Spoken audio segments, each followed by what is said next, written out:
estoy aquí. Sí, sí, sí, ya.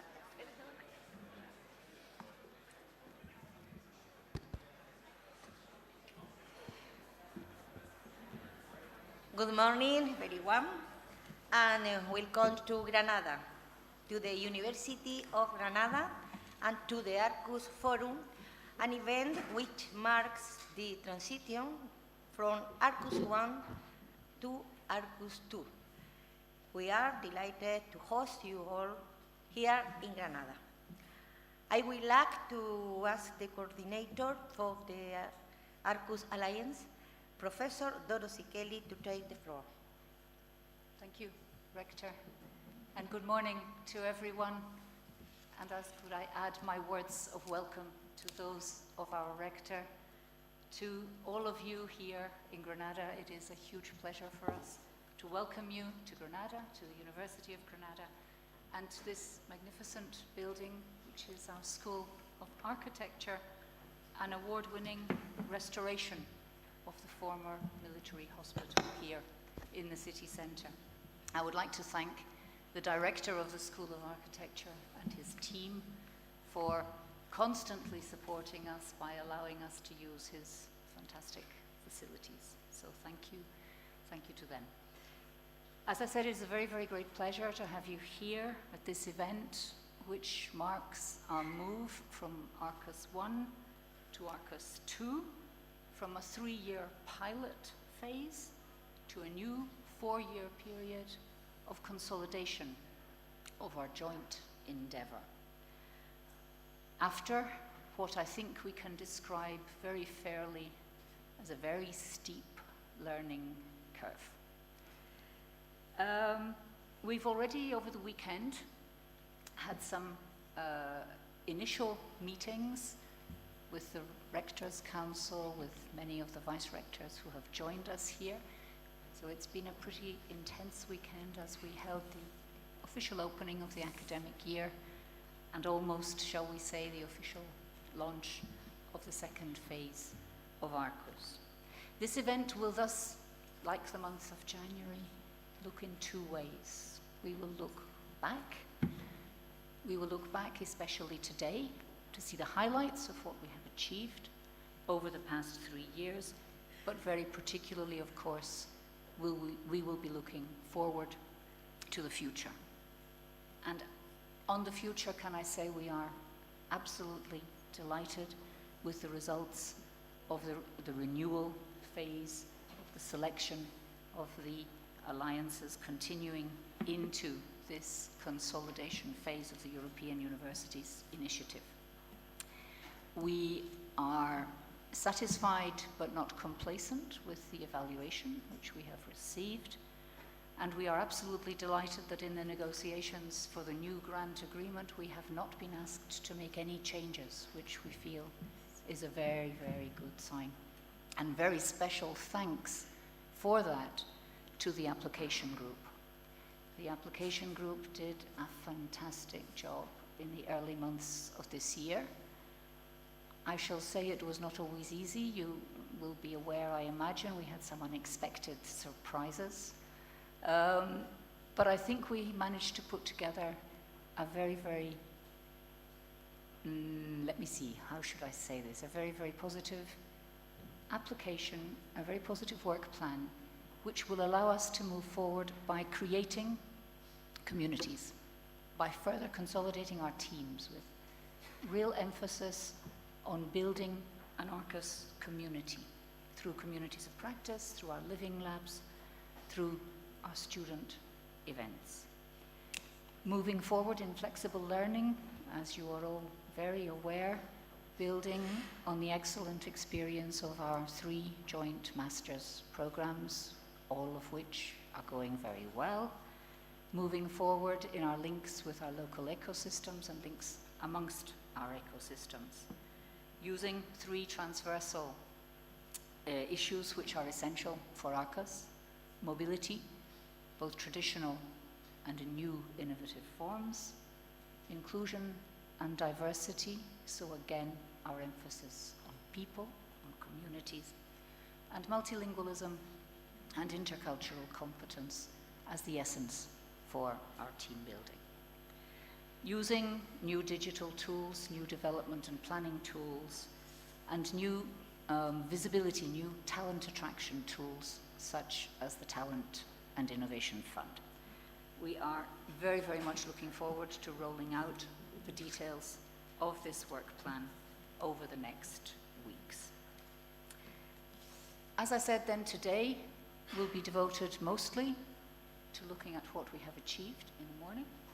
In the afternoon, working groups. Tomorrow, looking forward, and I would like to thank all of our panelists. We will start with a panel devoted to the future of the initiative in general, with participation from the European Commission, from the Spanish Ministry of Universities, from another alliance, Unite, from the Erasmus Student Network, so student body at European level, and a member of our International Advisory Board, Ruth Ladenheim. Thank you, Ruth, for being here with us also.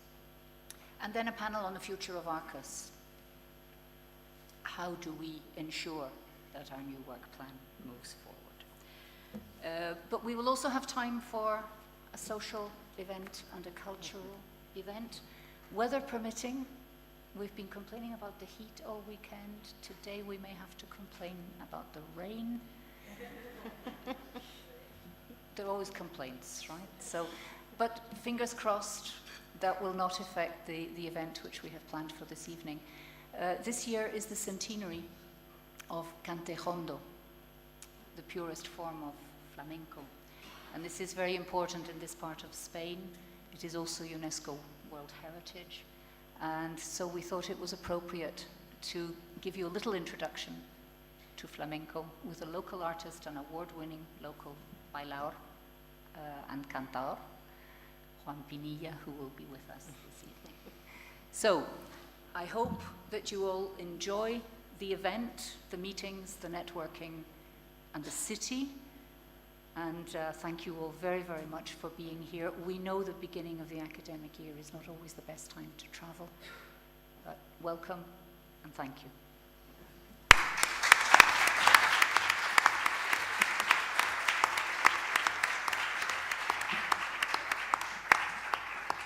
Thank you, Dorothy, especially for your excellent coordinator of this program and this alliance. And now, on behalf of the Arqus rectors, I would like to ask Professor Ruiz Vieira de Castro, Rector of the University of Minho, to take the floor. Thank you, Rector. Good morning to everyone. Let me start my brief words with a warm thank to the Rector, Pilar Aranda, to the Vice Rector, Dorothy Kelly, to Fernando, who is over there, and to all the Granada team for the beautiful work and very productive work they have been developed along these years. And of course, welcome you, all of you, to this forum. We all thank all our universities, our academic staff, our non-academic staff, our students, for building progressively this very important project for all of us that Arqus represents. Today, here, in this room at Granada, we represent 8 universities. But we represent, I think, and I think we all think, much more than that. We represent the aspiration of our communities to transform European higher education, research and innovation, and also to transform our national higher education system, research and innovation. We have the aspiration to make our institutions stronger, to reinforce our role in the pursuit of a better future for us and for our next generations. We are committed to this pursuit of a more sustainable and fairer world. And we, all of us, we choose a way to reach these objectives. And this way implies cooperation, and this way implies integration.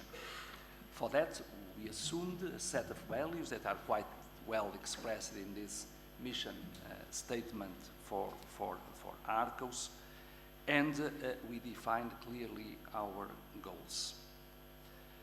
The forum in all this context is of great importance because it will allow us to deepen our cooperation. It will allow us to pave the way for progressive integration of all the universities that are involved in this consortium. I'm sure that, and I'm speaking on behalf of all the rectors of the universities, I am sure that in the end of this meeting, we will all know each other better than we know today.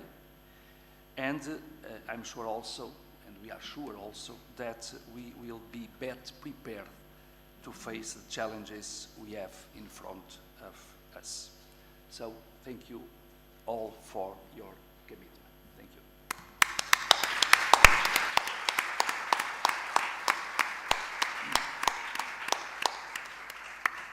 Thank you, Rui.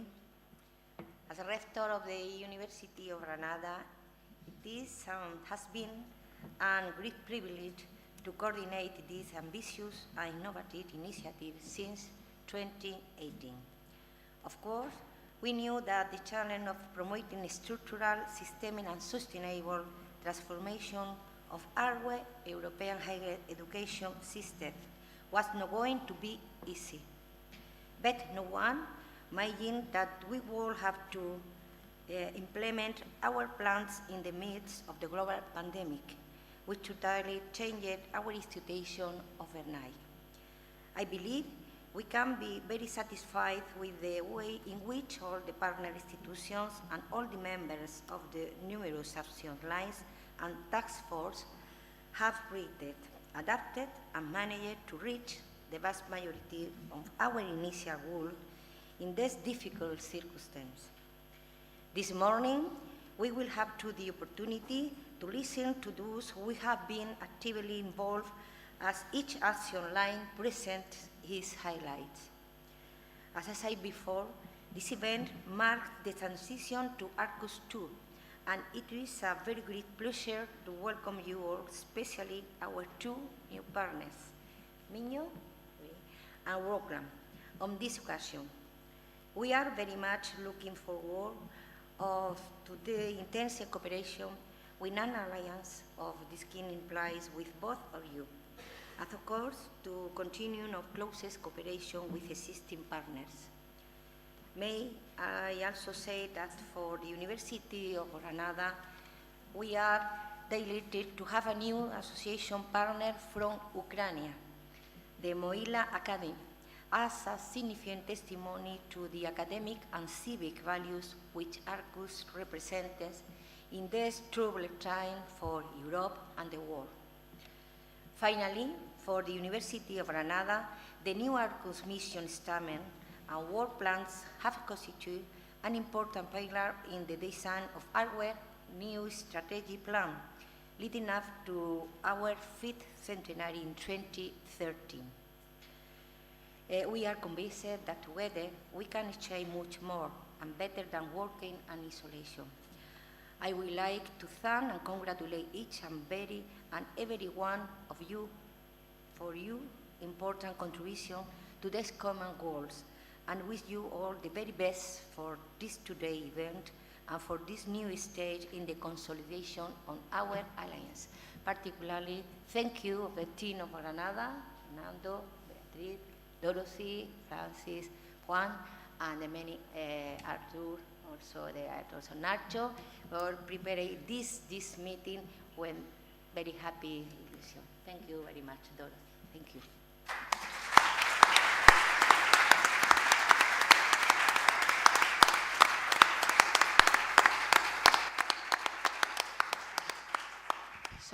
Sorry. And also thank you particularly to the streaming committee for magnificent jobs. Thank you.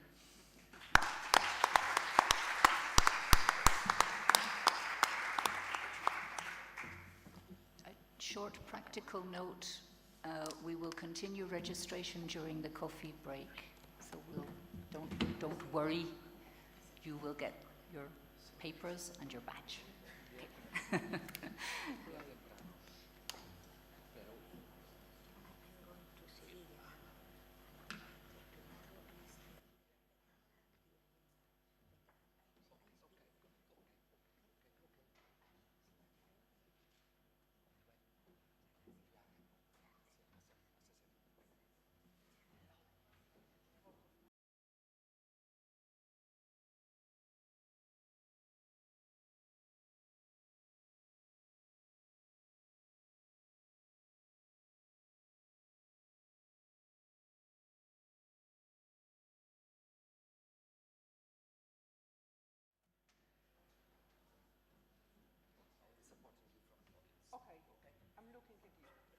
Good morning, ladies and gentlemen.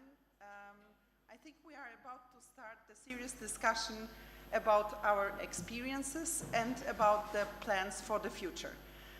My name is Patrycja Matusz, and this is my pleasure to chair this session. Because we have a lot of excellent speakers in this session, my role is just to limit their time and give them the chance to speak about their experiences. We start with the action line 2, so I would like to welcome here Lucia, Simone, and Luisa. Please join me. I think, yes, we need another chair, but it's coming. The action line 2, we are going to talk about the inclusion and the diversity. Because we have 1.5 hours and 3 action lines, I would suggest you have 30 minutes. Yes. So feel free to speak about your experiences, but each of you have 10 minutes, okay? Maybe a little bit less, because we would like to welcome also the questions from the public. Who is going to be first? You decide. I guess. Lucia. Fernando, how do we move the slides? We tap, okay. Okay. Or maybe from the... Oh, thank you. Oh, okay. Okay. Okay. We have to... So, thank you. Thank you, Patricia. Good morning and buenos días a todos y todas. Estoy encantada de estar aquí. I'm very nervous, actually, and I must admit you made it quite difficult for us to put us just start this session and put us right after Rector of the University of Granada, Dorothy Kelly, and the Rector of the University of Minho, which means we can only do worse. So sorry about that. However, I'm very happy I have my colleagues with me. They give me support. And I am very happy that in the next funding period, inclusion and diversity is going to be work package 10. So we're not going to open anymore. And this means that people will be able to listen closely to what we say, but will be too tired to complain. So I'm very happy about that. I will just briefly say my colleagues' names, then they will introduce themselves and they will speak about our highlights for today. And in the meantime, let's see if it works. I don't think it works. No. Do I have to do this? Do I have to do this? There. Is it there? I'm not sure it works. Am I doing this or are you doing this? Okay, then if you just push like a few times, you can just see on the screen just a few of the events and the online events and the trainings we organize, just to give you a colorful beginning of the speech. When you see children's universities on the left-hand side, then please stop. So I do not have my badge, but I swear I'm from the Arqus Alliance. My name is Lucia Gennaro, and I am here representing AL2, Widening Access, Inclusion and Diversity, as Benedetta Zatti, our chair, could not be with us today here in Granada, but I'm sure she's following us online, so ciao Benedetta. And I have been supporting Benedetta in the coordination of the Action Line 2 for almost 2 years now, and I'm looking forward to the next steps. So in the next half an hour, I will try to briefly introduce AL2 and its activities. Mine will be a short general overview, as I think that all activities are equally important. I will keep it brief, I swear, and I will speak very quick, fast. But today we will then focus on 2 of our activities. If you can please go on with the slides. Just go to the next. Okay, so, well, these are our names. You can just go on with the next slide. Okay, just, yes. So, just make it all come in. So, yeah, great. So, as you see, we just grouped our activities into 4 groupings. The first is models and resources to enable people from pre-university and to train trainers and counselors. And in this grouping, we put preventive early career education, children's universities, and women to STEM. These are all activities that sort of address people and young children, even from a very young age, so even before they start their path into university. And these are all activities which are, I would say, mind-opening. They open horizons for children, especially those who maybe have never come into contact with certain things, and the thought of pursuing a university path never even crossed their minds. So I think these are very powerful, powerful activities. And the second grouping would be, the second grouping would be guidelines and models for new transitions and to attract talents from underrepresented groups. And we have all the activities targeting refugees, so to facilitate not only their access, but also their university life and their successful completion of their university path.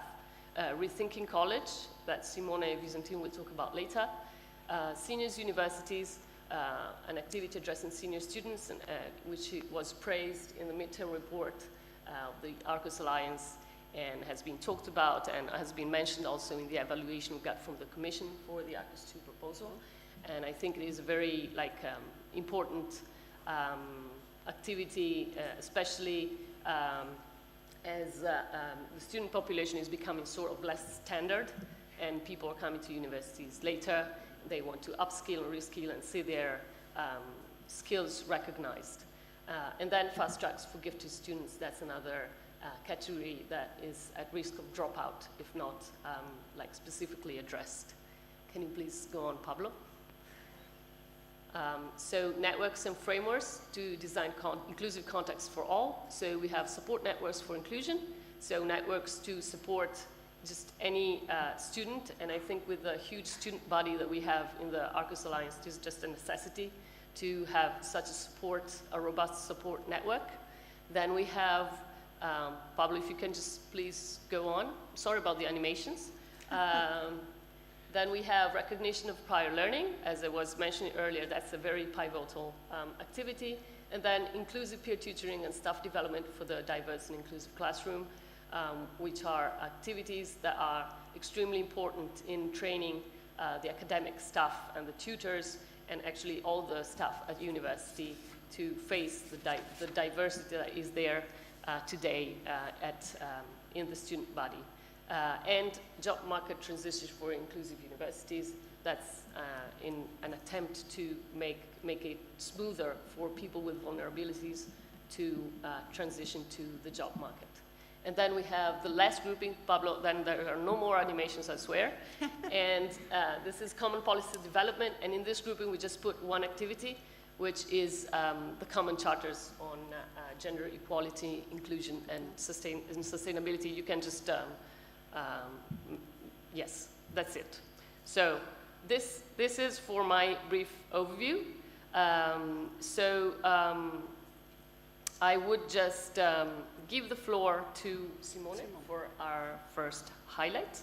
I would like to ask Simone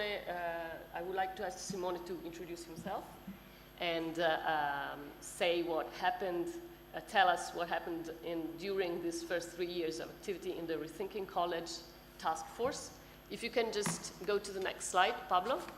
And then I would ask you, Simone, what do you think? Why do you think it is important to carry on with this activity even in the future? What do you think it changed in the university context? Okay, thanks, Lucia, and thanks to everybody. I'm really proud to be here and to have the possibility to share with you some key elements of the task force experience we have done the first edition Arqus consortium. I'm Simone Visentin. I'm a full researcher in teaching and inclusive education in Padua. And Rethinking College try to focus on to debate, to talk, and to design a positive future and curriculum about students with disabilities without a high school degree and their participation at university. So this is the scenario where we try to work. And the question that Lucia asked me is really big and challenging. I guess that first of all, we have to continue in the second edition because we have to give value to what we have done until now. I guess, in my opinion, that we have done a deep literature review about the participation of students with disability at the university and higher education in general. And then we describe different good practices around the world, referring students with disability without degree. And among all, the last March, we had the opportunity to prepare, to schedule a webinar. And the webinar gave us the opportunity to debate about this topic, and even thanks to the participation of Brian Duck, the referee of Think College at Vermont University in the United States. Looking to the future, I guess that the scenario is always the universal design. So this is the perspective that we have to consider when we talk about inclusion in higher education. And inside this scenario, we have to continue, ideally, in a more concrete way to work deeper and stronger about Rethinking College. Of course, when we put together different partners with sometimes different values, different perspective, and different policy systems, it's not easy to find a balance, to find negotiations, but I guess that we gain a lot in this perspective.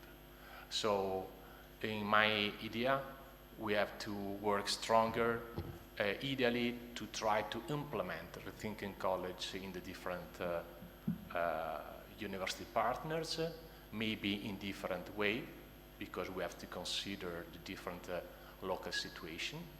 And basically, my personal aspiration is that every partner should create a wider local teamwork composed maybe by staff, teachers, researchers, and students.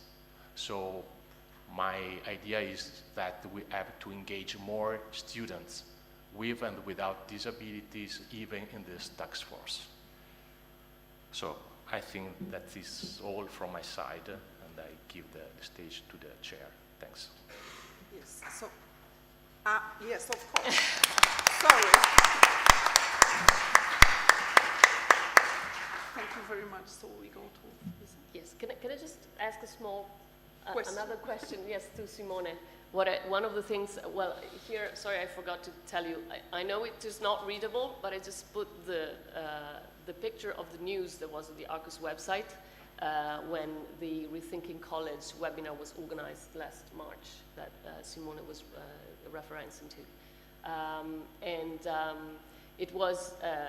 It was one of those extra activities that were organized without being in the work plan initially, and of course it brought a lot of added value, I think, to the activity. But my question is, one of the things I really liked about the activity was this teamwork that you were talking about. So can you just tell us, like, what the team at the University of Padua looked like? Because I really liked the fact that it was like very transversal and very diversified.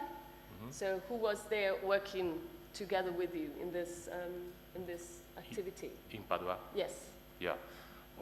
In Padua, we try to engage in our team, staffs, teachers, and even in the last year, some stakeholders. So, in our opinion, it's really important to open the university to debate even to the services, education services, healthcare services, associations, no-profit association in the community around the university in order to debate how university is connect to the community around the university.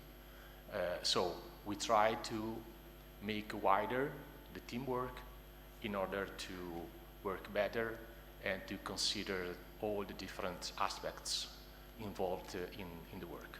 Okay. Thank you so much. Sorry, this was a surprise question. Thanks. Very well. Sorry, so we thank you, Simone, and we move on to activity 2.10. If you can move on to the next slide. So this is, again, I know it's not readable again, but it's just the news about when the inclusive higher education online training program that Lisa is going to talk about started. They organized a lot of sessions, and now Lisa is just going to go deeper into that. Yes, thank you. Can you move on the slide, please? Okay. So I was involved in this project because they asked me to implement this training in English. So I took whatever was translated into English and I prepared and I set up this course. We will see how it was implemented, what the participant perceived throughout this experience, the suggestion they gave us, and the challenges they faced, and what is next, of course. Could you move on? Thank you. So, as I said before, we had already an Italian course in Italian that contained videos, articles, and slides referring to different disabilities like dyslexia, dysorthography, head trauma, ear impairments. And so the course that we delivered to participants was born to this Italian course, but we adopted a more inclusive approach because we included a section containing different useful resources and manuals, guidelines about accessibility. Then we delivered the content into languages, so we kept the Italian material and we added the English one to meet multilingualism principle. And then we tend to meet the universal design for learning principle, providing slides that were created following all accessibility criteria, so that even people with sight difficulties could peruse them. Go ahead, thank you. So, what they perceive, participants got these impressions. They lived a very eye-opening and open-minded experience while perusing and going through this material. Of course, it's I forgot probably to tell you that it's an online course, completely online. But then they said that they loved hearing students' voice. There were 5 videos where some testimonials were delivered, and of course they referred to the 5 different disabilities, and they found it particularly surprising, for example, to know that people with hearing impairment have difficulty in reading too. And then they stressed the fact that students are individuals, and as such they need social interaction, social relationship. And so we should, let's say, develop or adopt strategies in order to promote the more empathic behavior of all students, in order to integrate, to include them more. Then as regards the course itself, they said it was pretty much well structured, and so they love having the main topics from the videos and then get into the disciplines through the articles, and then they love the short videos as well. Can you get on? Thank you. So, besides the disabilities that were presented, as I said before, dyslexia, dysorthography, head trauma, they proposed to widen the range of disabilities, profiles, and vulnerabilities as follows: mental health, autism, spectrum, attention deficit disorder, psychosocial disabilities like anorexia, migrants, LGBTQ community. And then, of course, they asked for more tips, even more tips to give more concrete adaptation to the students. The last one. Thank you. So, they faced, as far as our course is concerned, the difficulty to peruse and listen to videos that were in Italian while reading the subtitles in English. Then they asked for a more active participation, so they wanted to interact, to confront with each other throughout the course, not only at the beginning with a focus group and at the very end, because there was the 2 focus group foreseen. And in the real life, they said that they, fragile students with problems, they are not, some of them are not certified, and they find it difficult to disclose themselves, to declare that they have disabilities or vulnerabilities. And then they had to face with the tendency to give too much support to fragile students. What's next? Of course, we can take into consideration what has been proposed so far, but then we could add also some post-COVID issues like depression, social withdrawal, anxiety, and very important issues such as student at risk support, and whatever will be added from all the new Arqus network. I finished.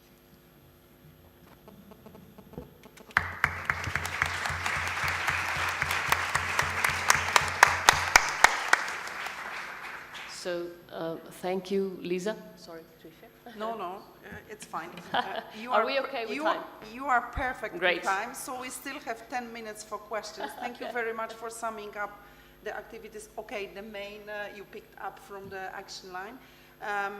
Please, we have 10 minutes for questions, so take your chance to ask. If not, I have some questions. Me too.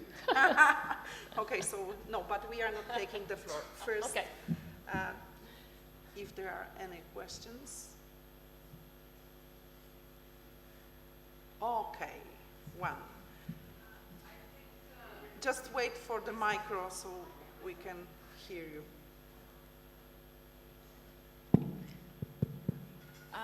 Wonderful presentation. I was just wondering, maybe in terms of the students' participation in the courses, I think it was geared towards instructors and teachers at the university, but how many students were, not how many particularly, but student involvement, because like you mentioned, the social dimension of students with disabilities being included, that's also dependent on the classroom, not just the instructor. So how many students were attending the courses and the trainings that you put forward?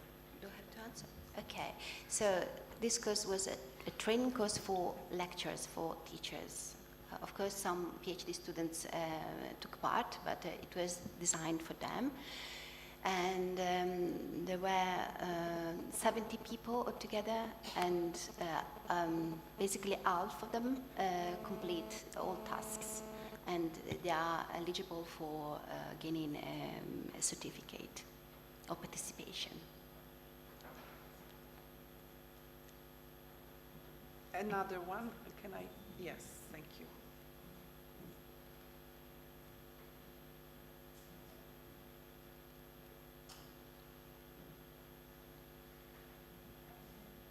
Yoli Burkshait Profilnist University.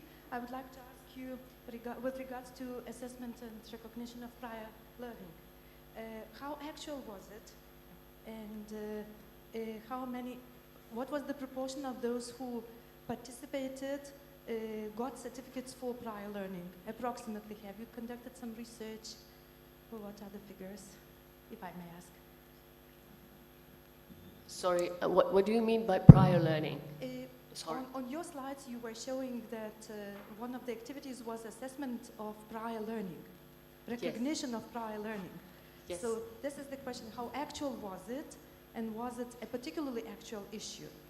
Yes. And from those who participated in the process of accreditation of prior learning, what was the percentage of those who were accredited? Okay, sorry. Thank you. Yes, Thank you.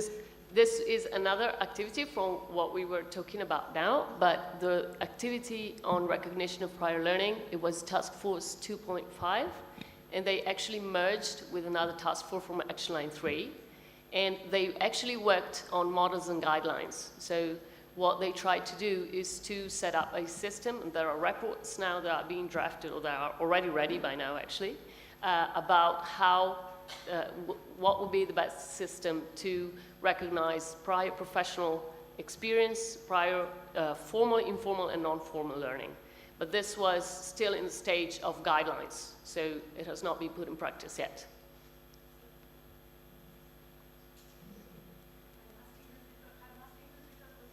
Already got the system. It has been introduced in higher education in 2015. So that's why it was interesting for me to ask how it works. So thank you. Okay, all right, thank you, you're welcome.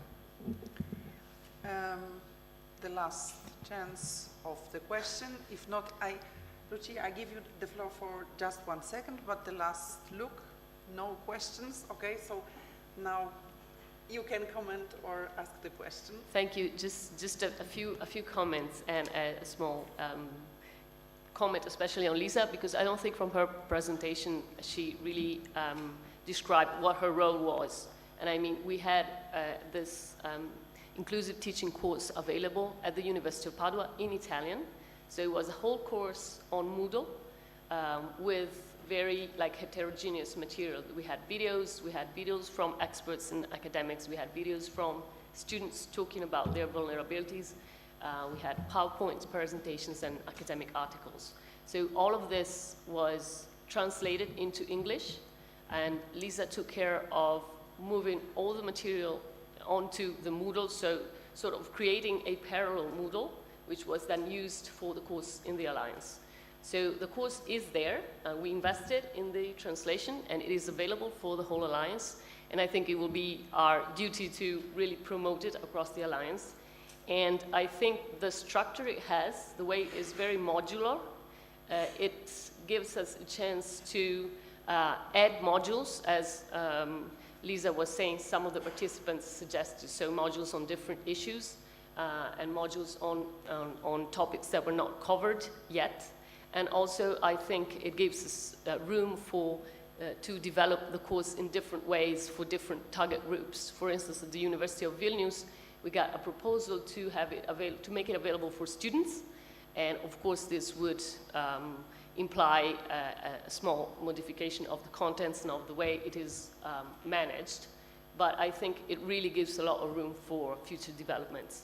So, yes. So I don't know if Lisa wants to add something on this.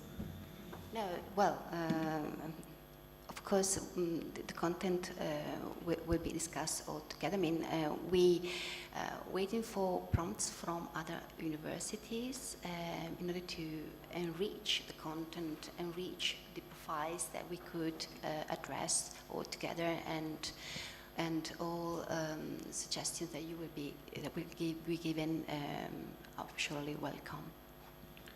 Thank you very much. I think it was a very interesting insight into the activities. I think the pandemic of COVID-19 has a little bit changed our working methods and also activities, but thank you very much for also challenging the or highlighted the challenges for the months to come, because I think we have learned a lot during the pandemic as well, if it goes to the online teaching and online courses. So it might be also useful for our future developments to compare the hybrid online and the in-person tools for teaching. Thank you very much. I would like to have you longer here, but it's time to welcome one word, because we have to change the panelists and start the next. Can I just have the last slide, Pablo? I just want to close with a small, very personal highlight. Okay. This is, I really want to present this to wish you all well in our future endeavors. This is homework my daughter, Sophia, had to do a few months ago. She had started first grade just a few months earlier and had just started writing. And the teacher asked the children to draw and write what their parents did while they were in school. So that would be me in the picture. And the sentence says, while I am at school writing, my mom unites universities. So good luck to you all in Arqus II, and thank you.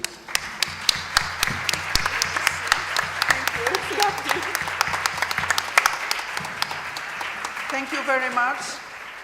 And now we start immediately with the action line 3. I would like to welcome on the floor Gabriel, Elizabeth, and Andrews. I think he is online.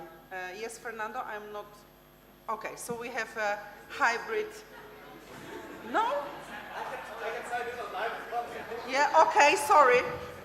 This is in my notes, so I'm sorry. Okay, please take. They gave me the wrong notes. I'm sorry. But if you want to do it online, it would be nice. Okay, let's start with the action line 3, student-centered frameworks of quality learning. Rules are the same. You are 3, you have 10 minutes each, or I don't know how you divided the time. We would like to have at least 10 minutes for questions. So let's start. So each of us have 5 minutes. Yes, just please introduce very briefly yourself and your role, and then go immediately to the presentation. Yes, and we have a video also of 10 minutes, so we have way less. So you have to speed just up. very quickly, Andrew Surtanavich is chair of action line number 3 board, and we'll start with Gabriel and his highlights or reflection on the recent events on creating joint study programs. So, Gabriel, please. Thank you very much, Andres. In the meantime that you put the slides, I don't know who is putting the slides. I can present myself. I am Gabriel Macia. I am professor at the University of Granada. My research work is on the field of cybersecurity. And this is why I'm in the work group in charge of building a joint degree for cybersecurity. This is, I will tell you briefly, very briefly, 5 minutes. Thank you very much, Andres, for inviting me to share this experience. And next slide, please. This is, I will tell you very briefly a story of challenges. Normally, usually, we used to share stories of success. But this is a story of challenges and not success, at least yet. So are on the way. I think one of the main lessons learned was how a good strategy to push a work group working on a topic. I think that I am very thankful to the Arqus in the moment that they thought about how to establish this aim. The aim was explore how to build a common degree in cybersecurity, and not the explore. It was not an imposition. You must do a joint degree. No, it was only explore. And I think this has been a really good strategy because this has given us the freedom to work without impositions and deadlines, without pressure. And this is very good. Next slide, please. Our work started in September 2020, building a working group. The working group was composed by, there was an open call for any university interested in cybersecurity, and Lyon, Jean Monnet joined, Leipzig, Vilnius, Padua, and Granada. There was also some people from Graz, but at the very beginning. And Lyon was in charge of coordinating the work. I'm sorry, Gustavo, to embarrass you, because I would like to especially thank Gustavo and their team for the coordinating work. It was excellent, and as I will say, it was the seed for what we are doing today. We have been working in the period for a whole year, more or less, till November 2021, with periodic online meetings. There was a period in which we knew each other. We understood the differences and the specificities. So it was a really useful period. At the end of this period, regretfully, Lyon Jean Monnet got out of the project due to political reasons. But don't be sad, Gustavo and your team, because I think you did a very great work for that. Thank you. At this point, the challenge was how to restart the process. From Granada, we assumed the coordination. We still believed in the project, and many of them believed in this project. And I want to thank as well all the rest of the team for their enthusiastic work. And we understood that we need a face-to-face meeting specifically devoted for leveraging the project. And in the Padova Arqus meeting, we had a first approach of this face-to-face meeting, and here we decided to join for 2 days. And in this part, I think we took a very important decision. The decision was to keep the group open, and incorporate Minho as the new university. It was a great decision because we found a very good working group in Minho. We decided to organize the meeting in Minho, and I want to thank you, Manuel. I see you here for the great organization of the Minho meeting. And that's it. In May 22, we joined there, and it was a great job. We have almost elaborated the agreement, and it is about to be signed. And we are about to start the accreditation of the degree. hopefully Mediterranean agency. So it would be great. And next slide, please. So to summarize, the main challenges we have faced are first, knowing each other, at least 1.5 years online, but 2 days face-to-face. This was great. This is a first lesson. You have to face the lack of time, especially from the academic staff, because professors, we are really engaged in many things, and we have to find an alignment of interests. So it is really important to especially motivate people to find the common interests if you want to succeed in the project. And the main benefits, of course, is having a prospective, ambitious international master degree, and obviously the collaboration and synergies. For 2 examples, we have had trainings. An example is training between Leipzig and Granada, research training, which was really successful. And the other was the celebration of a summer school in Padova around cybersecurity, and this was really a very good experience. And finally, the main benefits is having the friendship of all the team. I want to thank all the enthusiastic work, Lina, and all of you, Andreas, and all the team involved in this project. Thank you very much. Thank you very much.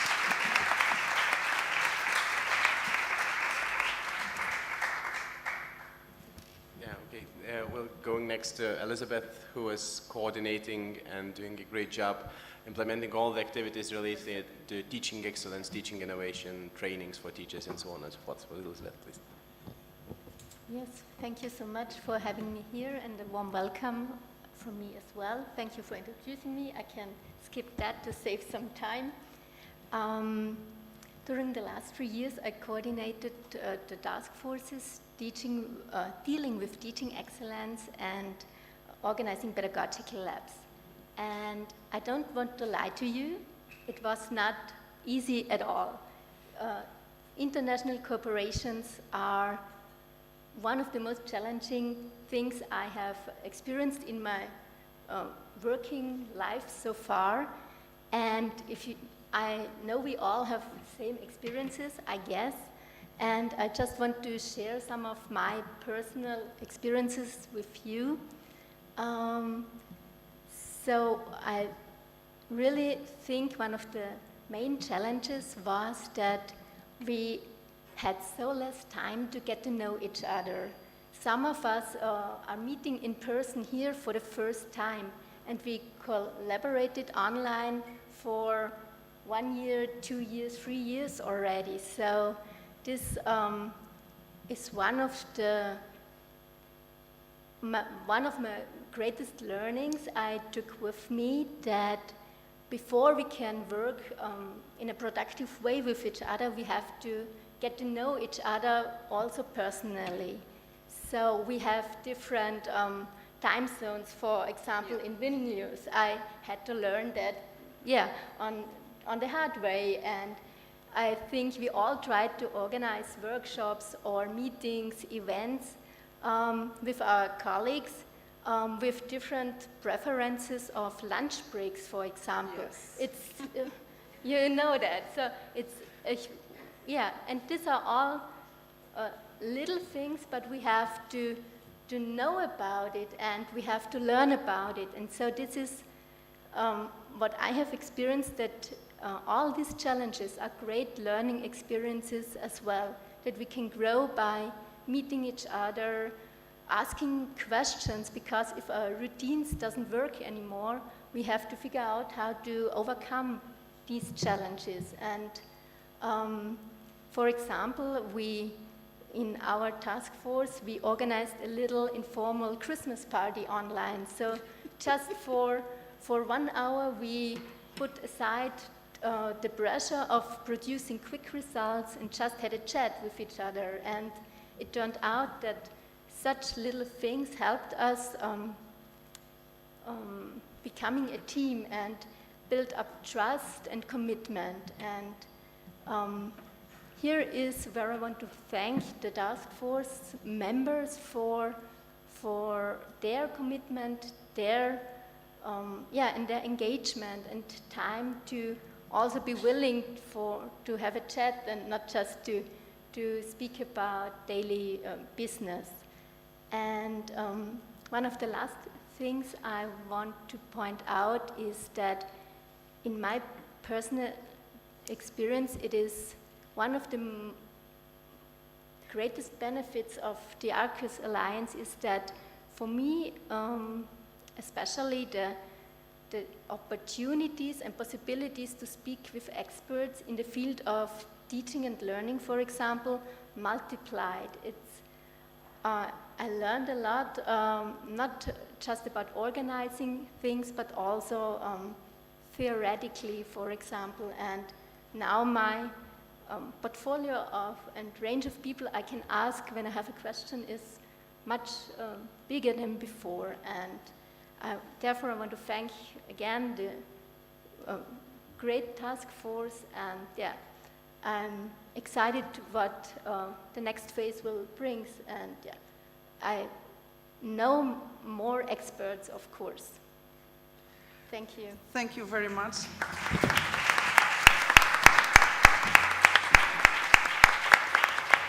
If I may just briefly comment, thank you very much, Elizabeth, for this personal statement, because I think it's very important that we have the chance to meet each other and talk to each other in person. And that's the online, which is very useful, online tool, which is very useful, but really takes away the emotions and the relations between us. And I hope that the second phase of Arqus will give us more chance to meet and learn each other in order to establish the network and to exchange what you said, the practical knowledge, experiences, and all we have in our university. So thank you very much for this very important for me statement. Okay, I don't take your time, go ahead. Thank you.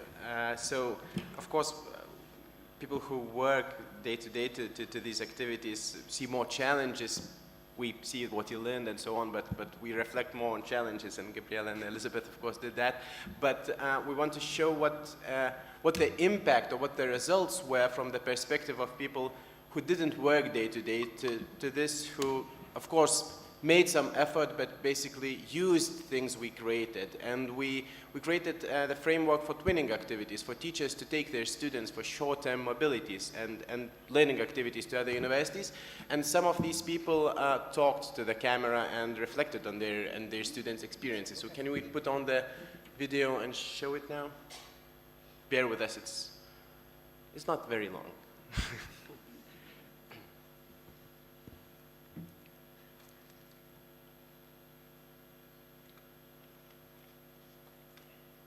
So who is going to start? We want you to talk. Yeah. How was the trip?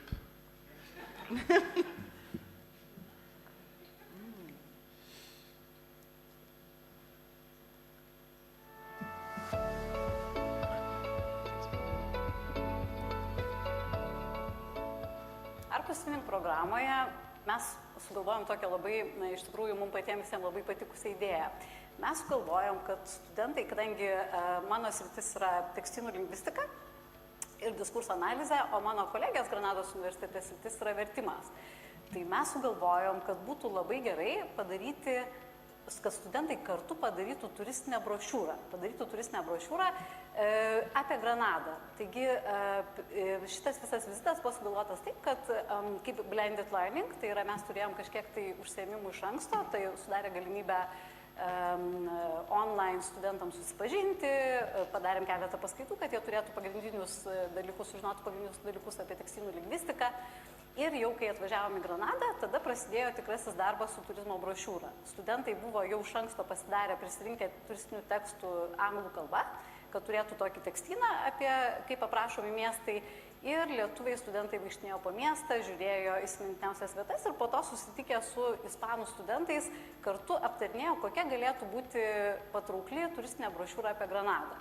Ir iš pat pradžių mes galvojom, kad gal padarysim vieną brošiūrą, bet matėm, kad labai gerai vyksta darbas mažose grupelėse. Jau padarinom studentus į 5 grupelės ir jie visi 5 jie darė skirtingas brošiūras. Aš pati. Čia labai geras klausimas. Iš tikrųjų, kaip pasakyti, visas tas vizitas gavosi tikrai kaip aklas pasimatymas, nes tuo metu Granados universitete neturėjau partnerių ir susiradau žmonės, su kuriais niekada neteko bendradarbiauti anksčiau, bet viskas gavosi tiesiog puikiai. Mes nesitikėjom, tai buvo tiesiog kaip labai sėkmingas blind date, iš tikrųjų. Ir kadangi mano kolegos, kolegė jinai dirba vertimo srity, o aš diskurso analizė ir tekstinių lingvistikoje, mūsų tie, kaip pasakyti, įgūdžiai labai gerai vienas kitą papildė. Taip, taip. Planavom visokias veiklas. Iš tikrųjų, kadangi viskas taip pasisekė, tikrai ten buvo tokia sinergija tarp ir dėstytojų ir studentų, tai mes jau sukūrėm naują projektą, kurį bandysime pateikti į kitą Twinning Mobility. Kol kas tai yra paslaptis, bet tikimės, kad tai tikrai bus toks pat atraktyvus ir patrauklus projektas, kaip buvo ir pirmasis. Tai čia vienas dalykas. Kitas dalykas, mes pamatėm, kad labai gerai veikia tas blended learning. Ta prasme, kad iš tikrųjų tu labai gali daug padaryti ir internetu. Ir net jeigu, tarkim, kažkada nebus galimybių mūsų programuose studentam išvykti, ar, sakysim, mums kažkaip išvykti dėstyti, vis tiek ne kiekvieną kartą gali tą padaryti, tai pagalvojom, kad mes turbūt ateityje planuosime tokius mažučius komponentus kaip guest lecturer, nes svečias internetu praveda paskaitos studentam kitos programos.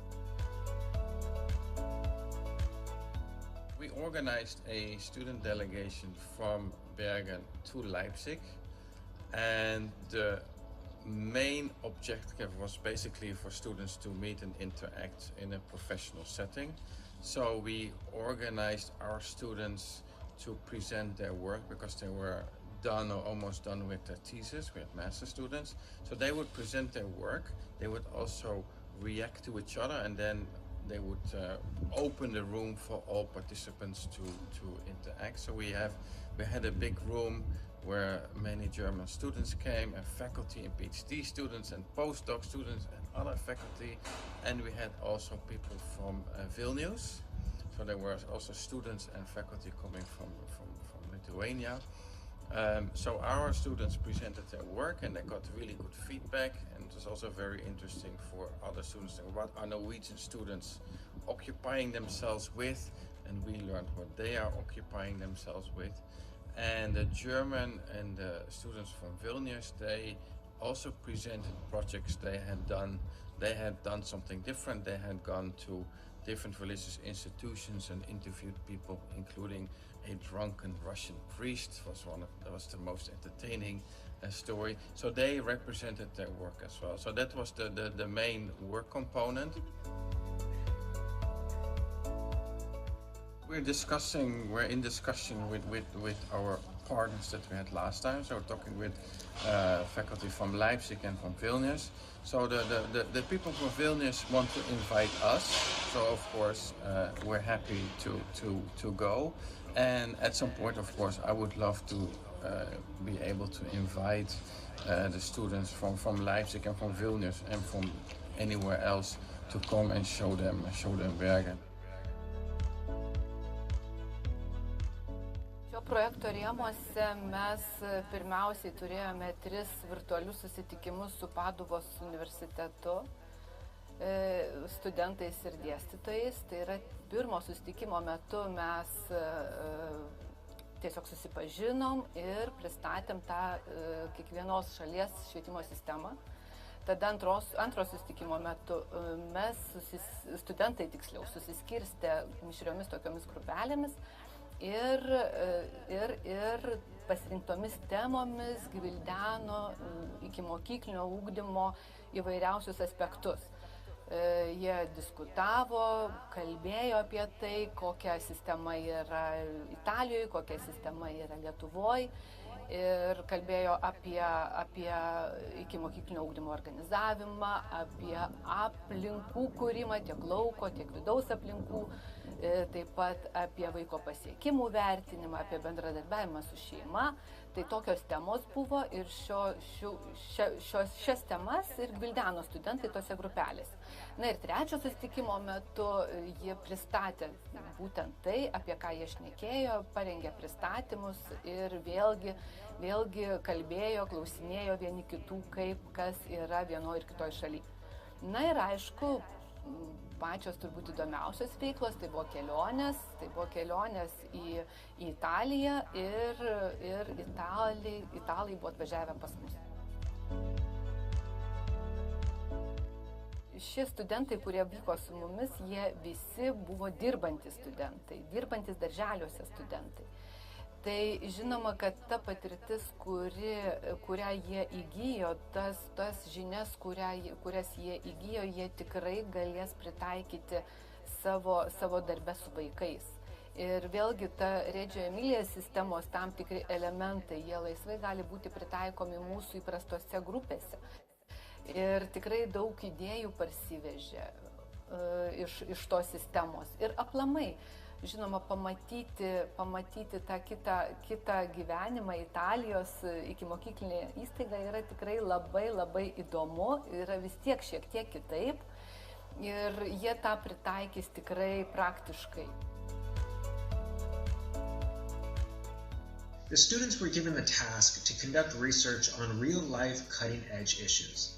These issues aren't just technical questions really only of interest to people working within the EU, but really things that affect the students' lives directly, like the regulation of social media companies. So students had to learn the legal environment surrounding these issues and also understand the challenges imposed by different interests involved with solving them. What are the parties in play and what do the students have to take into account to really understand the situation? Moving away from the content, students had to learn how to work together with a partner. A partner from a different culture, potentially had a different way of doing things, and who might have approached the situation in a different way and thought different things were of interest than our students. And then finally, students had to learn how to present to peers and professors with their partner. Overall, I feel quite comfortable saying that every single one of our students rose to the challenge and succeeded. Considering how successful this program was, it would be foolish to not build on it. So currently we're in communication with the faculty at the University of Granada to make this a yearly partnership. The idea is that this year our students went there, so hopefully next year the students from Granada would be able to come to Leipzig. In this way, both sides would be benefiting directly and equally. Considering the focus of the research that the students had done is on cutting-edge issues, there will always be interesting topics for the students to research and present on, and so we think that there's always going to be an opportunity for this moving forward. Thank you very much. No doubt there was an excellent video. One remark. I expect you to have the same level of enthusiasm during today's and tomorrow's session, so keep in mind. 7 minutes, and I want some questions. Oh yeah, I'm sorry. Yeah, just to conclude, since there'll be 2.5 more hours of highlights, I have two from myself. The first one is that engagement of people who worked here and motivation of these people are to be celebrated actually, because most of them did this work on top of their regular working hours, so that means either after it or on weekends. So we just have to be thankful for really hundreds of people, most of you here as well, who were involved in creating these outcomes and highlights. The second one, I think the most important KPI I just noticed in these 3 years, which wasn't 3 years actually. We went to bed at March of 2020 and woke up at April of 2022. So we didn't have that much time, but we created a snowball effect basically. I don't know how about you, but I've started hearing that, people from Granada came to Vilnius and they had starting a new joint study program, can you send us a template of the agreement or whatever?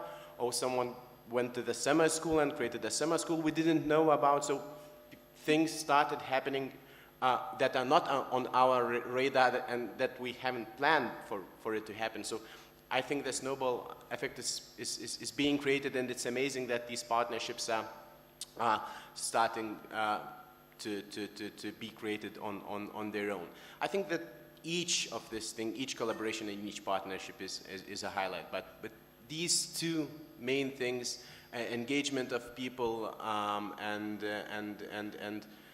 snowball effect is the main thing that I want you to take out of this session. So thank you very much, and thanks Elizabeth, and thanks Gabriel for your input here. Thank you.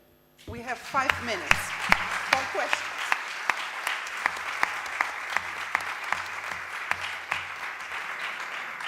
We have 5 minutes for question. Please raise your hand if you have any questions. No.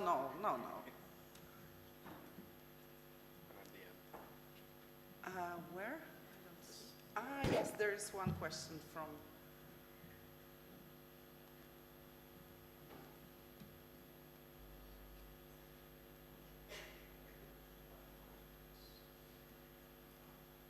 Yeah, it's far. Thank you very much for the presentations. I was also with the University of Vilnius at the meeting where we discussed about student participation, and I want to ask you, how do you see that we can disseminate these projects to outside of the Arqus? Because they are great projects, so how can we make people learn about it? Okay. Thank you. No idea. That's a question for communications team, I guess. No, but to be honest, like for 2 years probably, we discussed how can we engage more people in the activities of Arqus and how can we show the activities of Arqus. And the problem wasn't, I think, that's my personal perspective, the problem was not that we do not have tools or means to communicate these things. The problem was that we didn't have activities, especially in the first year or the probably first 1.5 years. That was just a preparation for things. And as Elizabeth mentioned, we didn't have much time to prepare everything properly and so on. And only now, I think maybe for a year or even half a year, we see these results, we see the collaborations happening, we can show all of these things. So I think it will be very, very organic and natural. People will start telling their stories of what Arqus did for their education or research or whatever, and I don't see the need to push it very much, either inside of our Arqus communities or outside of it. I think it will happen on its own when we'll work towards it. So yeah, that's my take. And yes, can I add something? Please. Thank you.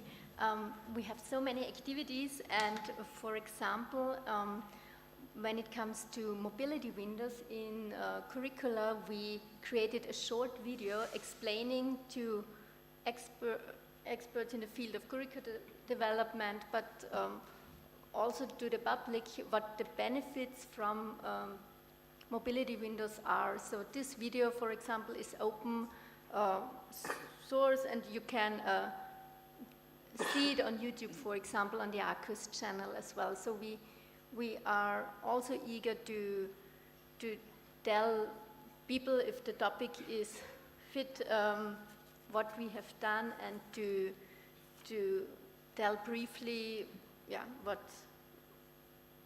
and in an attractive way. For example, the video is really nice, and we are motivated to do such things, and with the other guidelines, we put that online as well as soon they are approved. Thank you. Anders just mentioned a very important thing. The snowball effect means also that we go beyond the plan and much beyond the points that are in the proposal or in the agreement. So in my opinion, this is the most important added value, that we learn each other and that we start cooperating with other activities more than just planned and thought. Thank you very much. Thank you very much once again.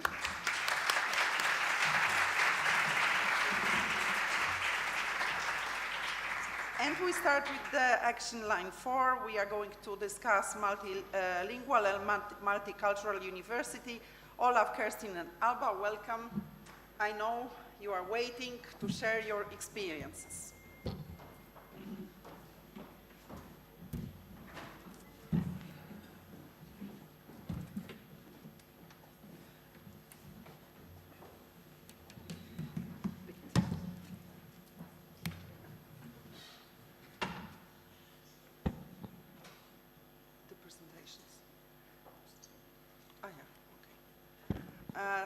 Rules are the same, so I don't repeat.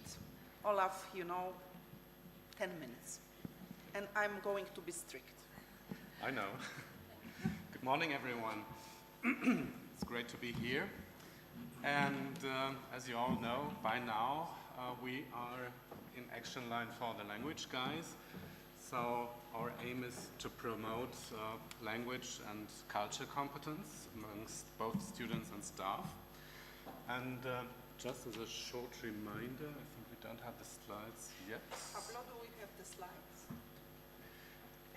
You could go to the second slide already.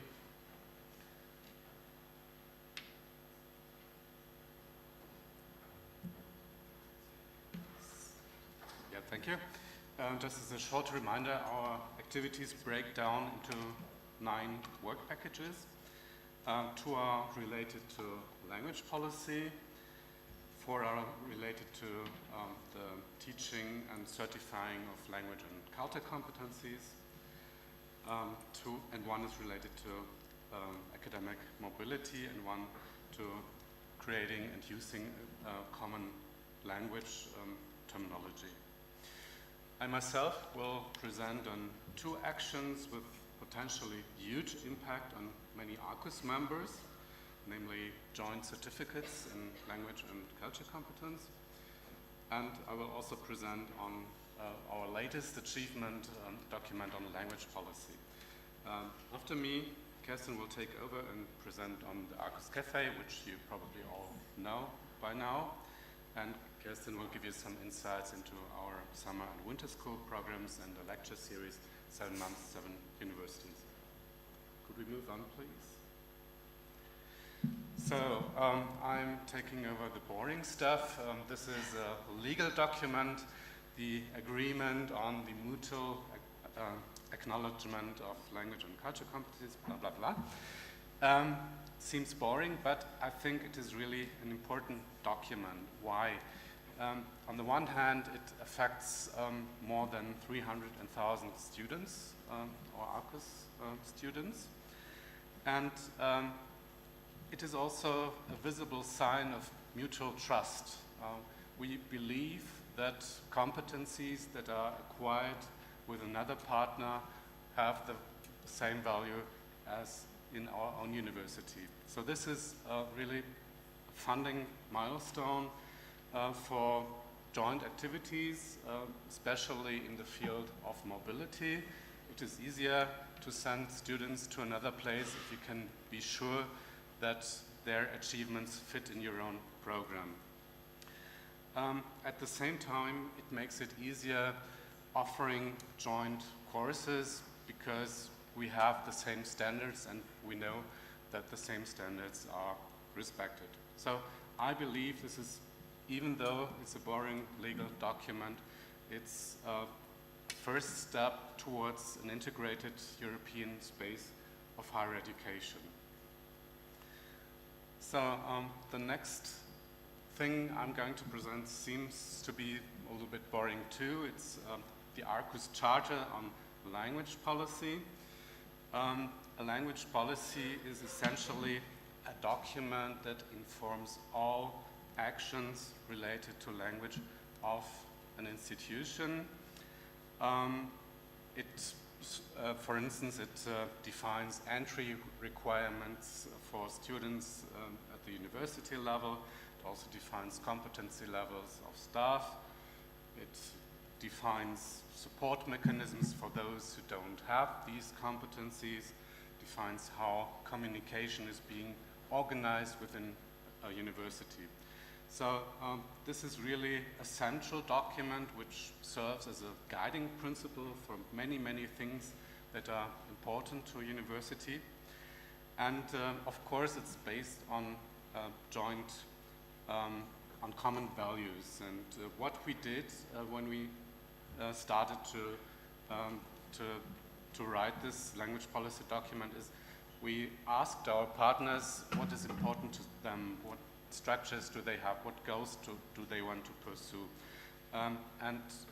This is, you can here see the timeline, and it's only by today in our afternoon board meeting that we will discuss the final draft of the language policy document, and we hope to come to an end. We only have minor comments, but we will then be happy to hand it over to the Rector's Council, who will hopefully approve it or ask us to do further adjustments. Just to give you an overview of this document, it's a 2-page document, and it makes statements. Well, one of the central beliefs is that language and intercultural skills are indispensable assets for academic and professional success. We all believe that language is a key to academic achievement. It also sets that language skills and intercultural skills are indispensable for staff in order to provide high-quality teaching. We also believe that multilingualism and pluriculturalism are important educational goals as a value in itself, as a part of being a European citizen. It also highlights the importance of language and cultures competencies for support structures and administration to function in a European context. And we also believe that it is not only about language in a narrow sense, but it also has to comprise inclusive, gender-neutral, and non-discriminatory language. So language policy has to think about using language in the university context. So I'm stopping here. I'm a little bit afraid of my neighbor. It's good, so. Yeah. Kerstin, please, because you are going to talk about the Arqus cafes, which were a good example of a success story, I would say. So, please. Okay, great. So we've had just tons of participants in the Arqus Cafe. You probably have either participated in it yourself, or maybe you know a student who has participated in the Arqus Cafe. Primarily, students are the main audience, but also staff are welcome to participate. I participated in one myself, and the topic was French minimalism. It's a very easy activity for students to participate in, a low threshold type of activity. All they have to do is send an email and say they want to join, provide a little bit of information, and then join online. So the time commitment, they don't have to go anywhere, and they don't have to pay anything.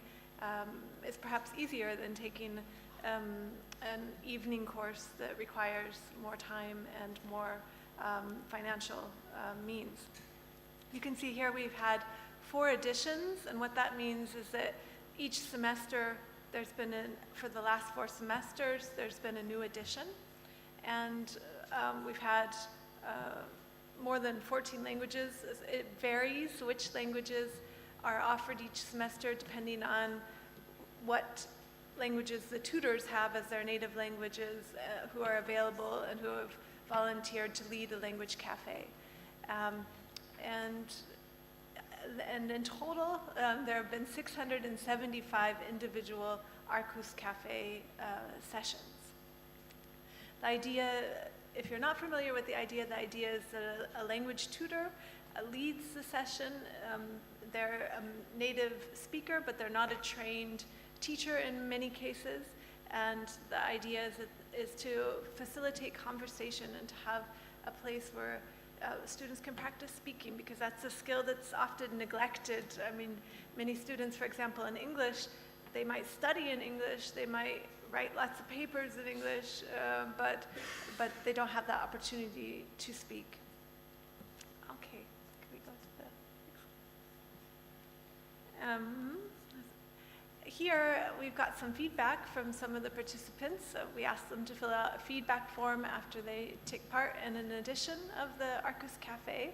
And as it's so small, we thought we would let you hear the audio for two of the quotes from participants.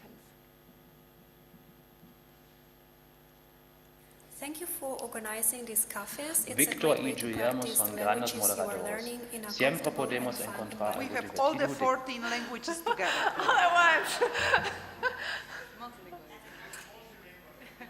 Thank That's you for our organizing goal. these cafes. It's a great way to practice the languages you are learning in a comfortable and fun environment.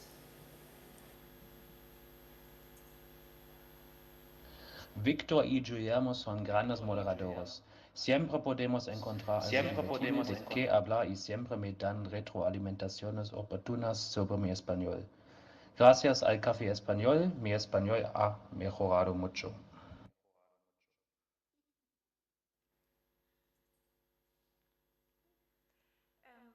Most of our Arqus Cafe sessions have been digital and online, and that works best because then naturally people can participate from all areas and from all the different universities. We have had, at Leipzig University, we had one face-to-face Arqus Cafe at an event called Day of Teaching and Learning, and that gave people the chance to have conversation and network in person, and then also it gave the Arqus Cafe some visibility at our university, and we advertised, did some advertising for the Arqus Cafe in German as opposed to in English, as we usually do. And looking forward in the next Arqus 2.0, we're starting a new round already. It will start on the 19th of September. And so if you're interested, or if you know language teachers who might like to advertise the Arqus Cafe to their students as a tool for learning, we would encourage you to do that. That would be very great. And also looking forward to Arqus 2.0, our goal is simply to expand our numbers, expand the languages we offer, and also to open the Arqus Cafe more visibly to teachers by providing workshops on how it works and so they can spread that information, and also to the local community, because of opening the Arqus Cafes to local populations is a way to promote the idea of multilingualism beyond the university environment. So, thank you very much. That would be all for my part. Thank you very much.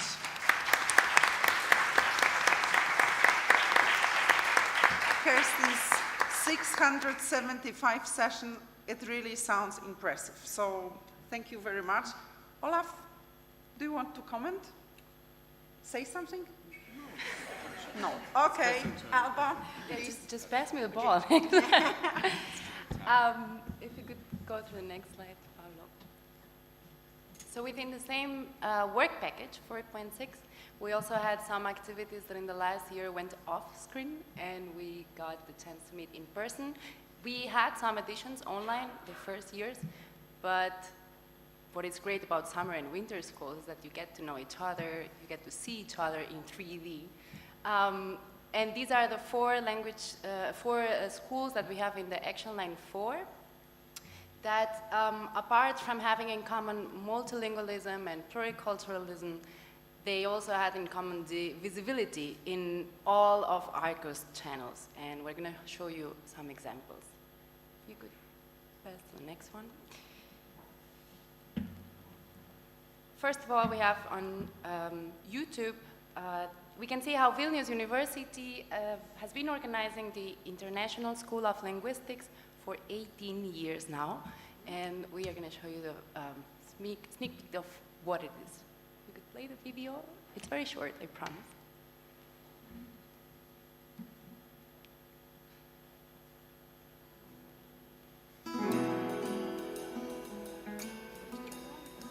Prieš 19 metų apleistame 18 amžiaus bajoro Ignoto Morikonio pastatytame dvare, tebestovinčiame salose, atokiame Dviragio ežero saloje įsikūrusiame Lietuvos miestelyje, buvo pradėtos rengti Tarptautinės salų kalbotyros vasaros mokyklos. Mokyklai vadovauja Vilniaus universiteto profesorius Akselis Holvutas. Jis kuria mokyklos koncepciją, pakviečia žinomus ir pripažintus šiuolaikinės lingvistikos krypčių atstovus skaityti paskaitų ir vadovauja mokslinėms diskusijoms. O jų klausytis ir gvildenti kalbotyros klausimus renkasi kalbininkai, mokslininkai, dėstytojai, doktorantai ir studentai ne tik iš Lietuvos, bet ir iš įvairių pasaulio šalių.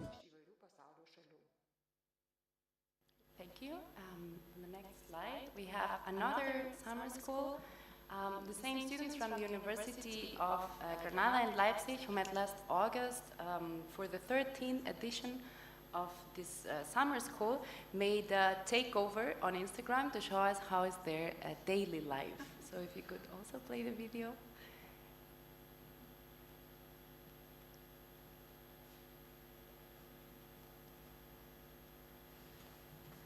The previous one.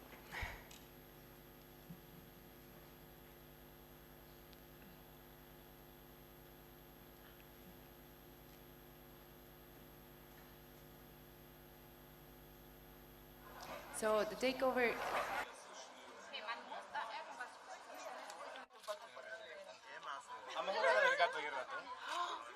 Eso no, la gota, ¿cómo era eso? Aporta.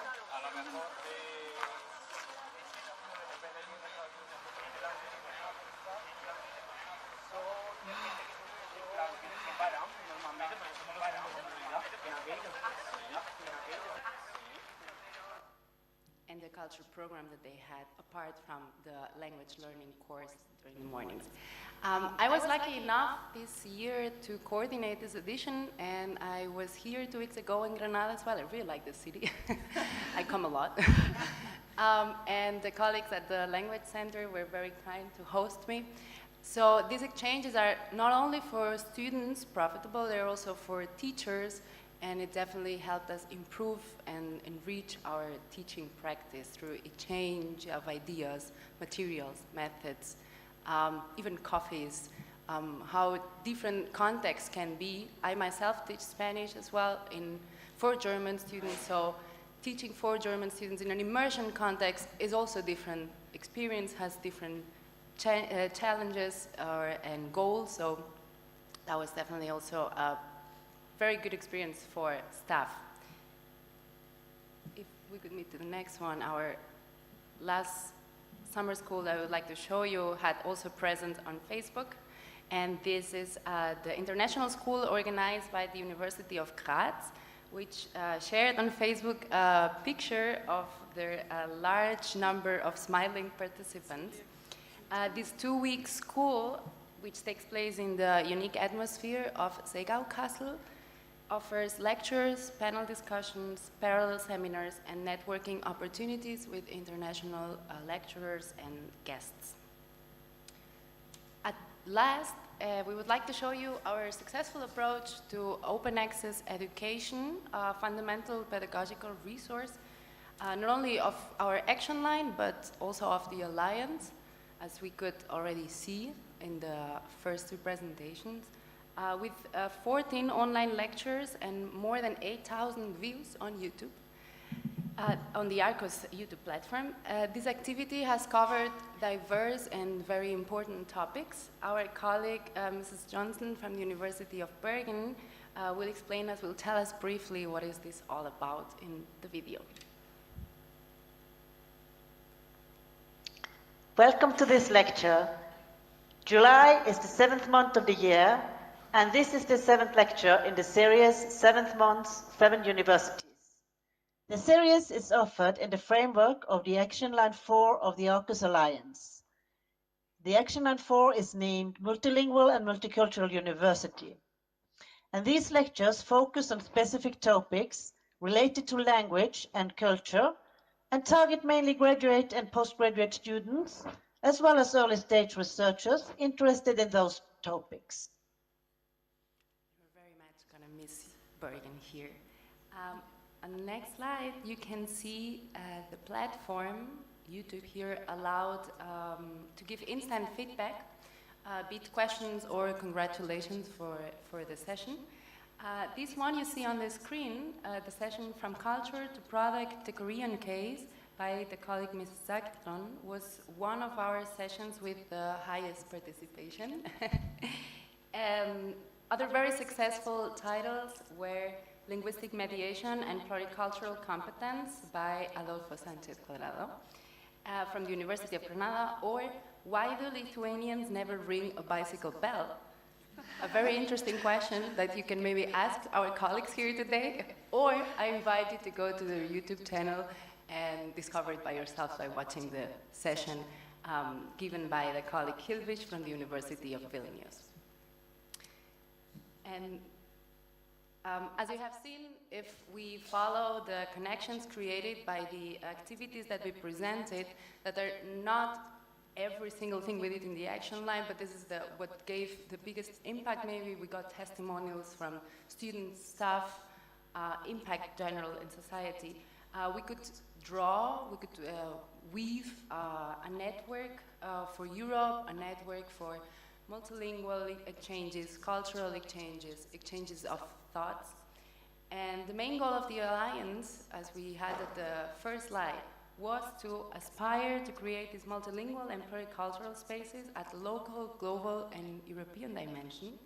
And after this first phase of Arqus, I think we can say that the Alliance is not only aspiring to, but has already started to this task, and it only remains to maintain, expand, and promote it in our next phase, which is going to be the work package 11. Thank you. Gracias.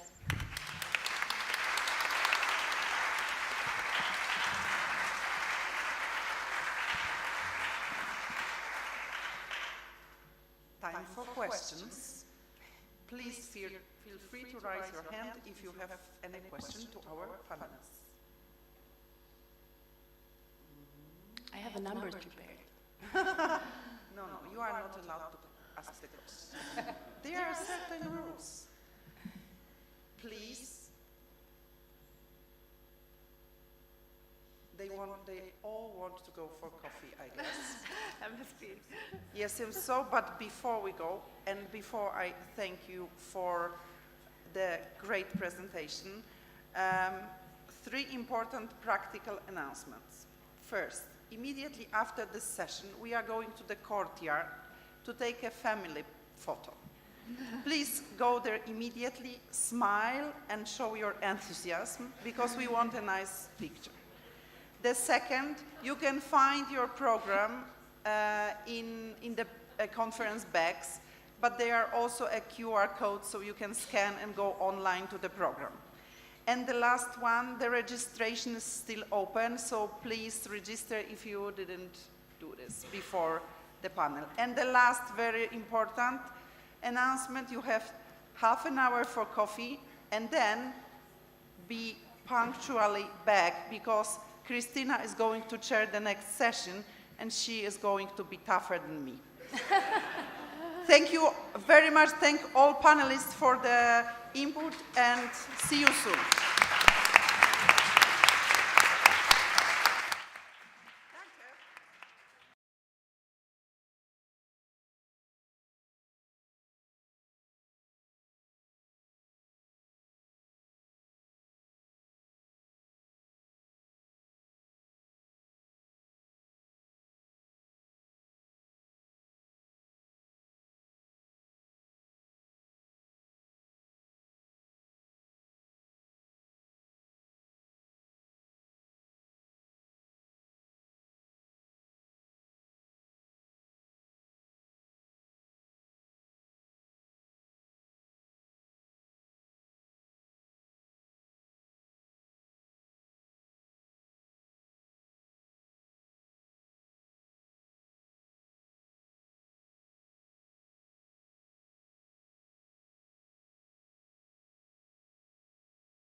Fernando, you should tell me when I can.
Okay, since we are running late, we needed to start again after the coffee break. It's my pleasure to chair this session. My name is, I'm very tough like Patrizia now. My name is Cristina Basso from the University of Padua. I'm Vice Rector for International Relations. I don't lose more time. It's my pleasure to introduce the Action Line 5, which is coordinated by Leon, but the presentation by Christian from Leipzig. 30 minutes each, like before. We needed to stay on time.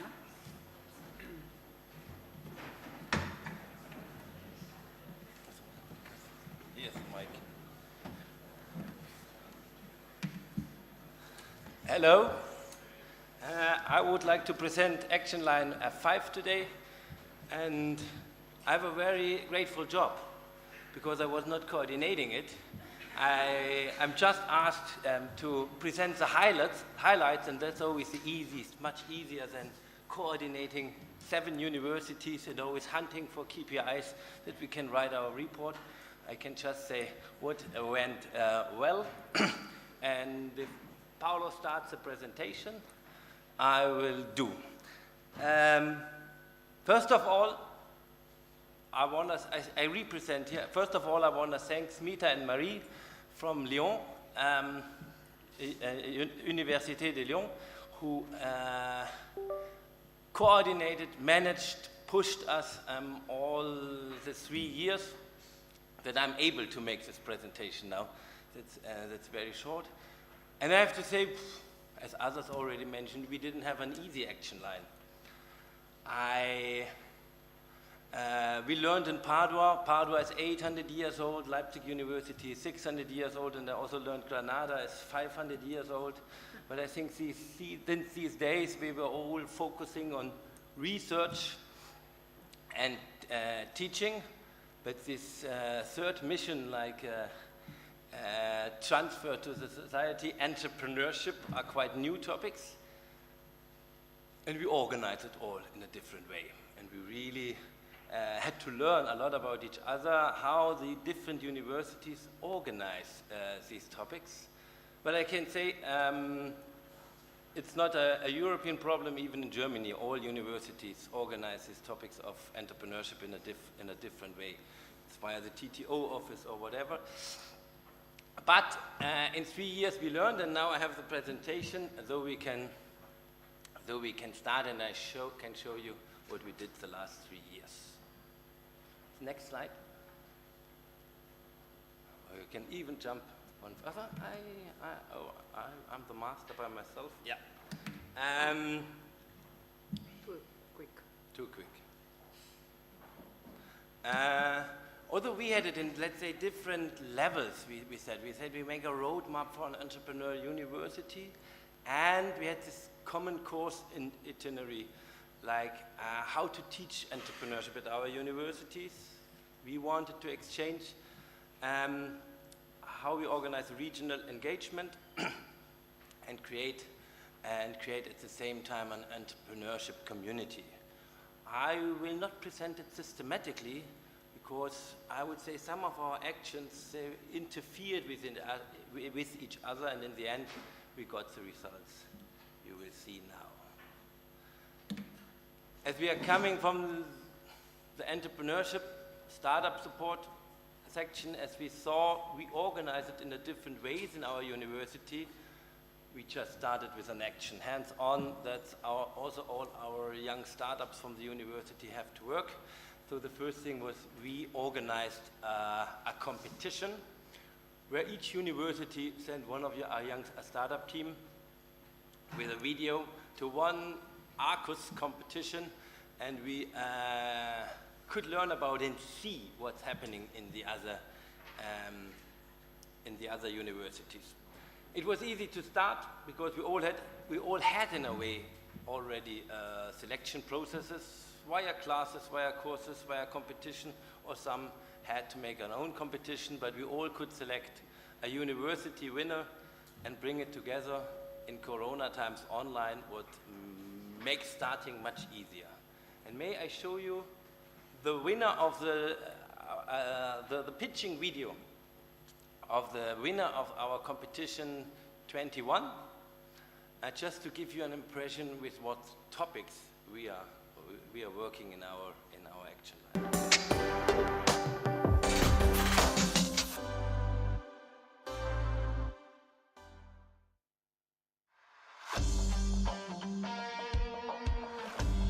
Last year, during a rugby match, I saw a teammate, a friend, fully KO in the field, with some spasm just after a big tackle. After that, he forgot the match, and even where he lived. During 3 months, he got a permanent headache. It was just another one. Consequences can be catastrophic. Loss of memory, mobility problem, and sometimes even death. We always get it too late. The main point is the accumulation of impacts, when most of concussions are invisible. In fact, only 10% of them are visible. It's when a player is KO, and it's hard to see even for professionals. Doctors on field uses the instinct to detect concussion. What we need is a way to detect concussion, to follow the player health over time and take medical action when needed. This is exactly what we are doing at CFB. We developed a math board embedded with a concussion detection system. We are currently working with 2 health professors. Close to French national rugby team. The system is based on IoT. Our product is divided in 2 parts. First, the mouse guard, 3D printed, including an accelerometer and transmitter to send the data. Then our app receives a continuous stream of data, analyzes the hardest hits on the ground during match and trainings. It sends an alarm on the phone in real time. Staff can react on the spot to preserve the health of the player. Cumulated data is a precious indication to help the player over time. Our first target is pro and semi-pro rugby club in France. That represents 70 clubs and almost 5,000 players. We sell a package for 7,000 €. It includes 4 team of guards, the app setup, and medical staff training on the app. If the source market is professional rugby, the goal is to address all contact sports like hockey, US football, and so on. We love sport. Today, most of jobs are intellectual, and the lack of physical activity is causing life expectancy regression.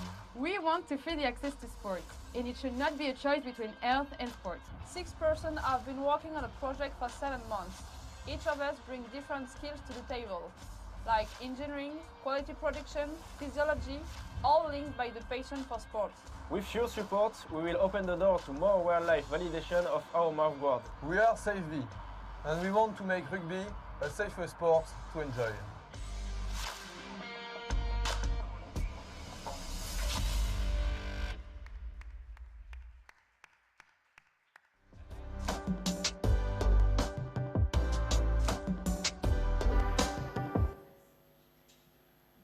These are the teams we are handling on, and all universities we have, and as I said, in different ways. Like it's direct in the university, in a university-owned incubator, in a incubator you cooperate with, and we showed there what we have, and then we went further to let's say a more intensive project. I should have given the control to the professional.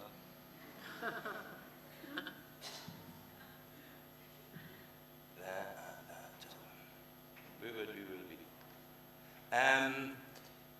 And made really an interchange between these.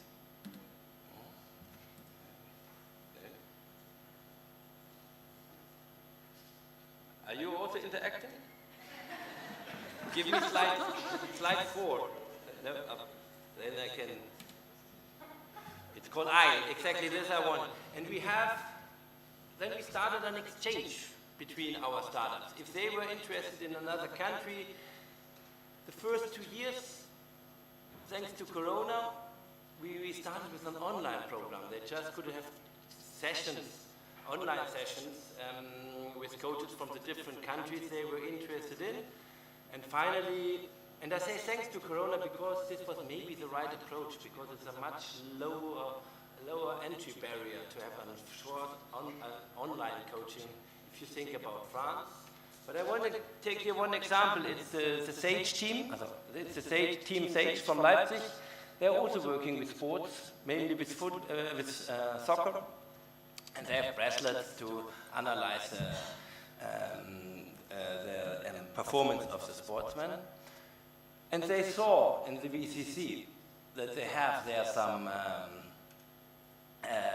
they have in Lyon a rugby startup, and they immediately applied for our IEL program because one of these guys, the biggest one, is an original Australian rugby player, and they were really also interested in the rugby market that doesn't exist in Germany, and France is the one in Europe. So we had, in this visit, when they visited the incubator in Lyon, we directly had contacts between 2 teams, and I would say this is exactly what we wanted. It's not the coach telling, but making interaction between 2 teams. Another example here is Natuco. They make a warm composter, for an indoor warm composter, and they visited Leipzig in April. And we will have in October now a research festival in Leipzig under the hashtag Climate Solidarities, and we will present some green startups from Leipzig in a market, and they send us one of their composters that we can have, let's say, one Arqus partner startup also representing now mid of October in Leipzig.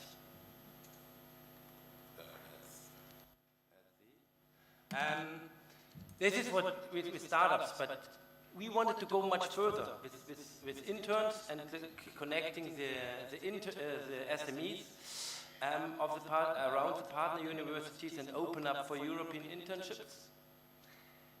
the last 2 years wasn't the time for international internships. But at the same time, we could work in our offices, and we created a guidebook for European, how to make internships in Europe during your studies, and we created a platform, at least where our SMEs in our cities can offer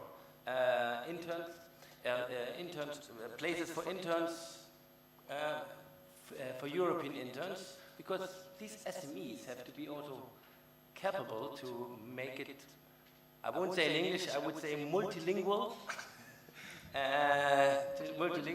to offer this, and these SMEs can present their places there.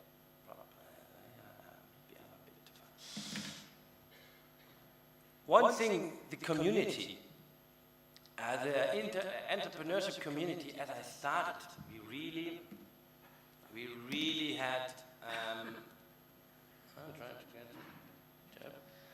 really had, the difficulty, the challenge in the beginning to understand. Can you go back? In the back? We had the challenge to understand how we work. And thanks for the community. Paolo, will you do it that we have one heading? No? Other direction. That we had the challenge to understand how the others are working, and with all our different activities, no, even one, with all our different activities, we could learn it. We had the career week organized also by Action Line 6 for PhD students where we participated.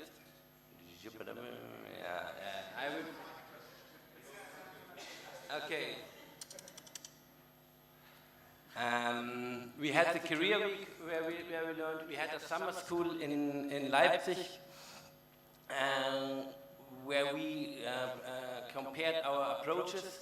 We had, and we were working until the end. We had a summer school on design thinking just last week, and my colleague Susan just came not from Bergen but from Padua here, going from one Arcus action to another Arcus action.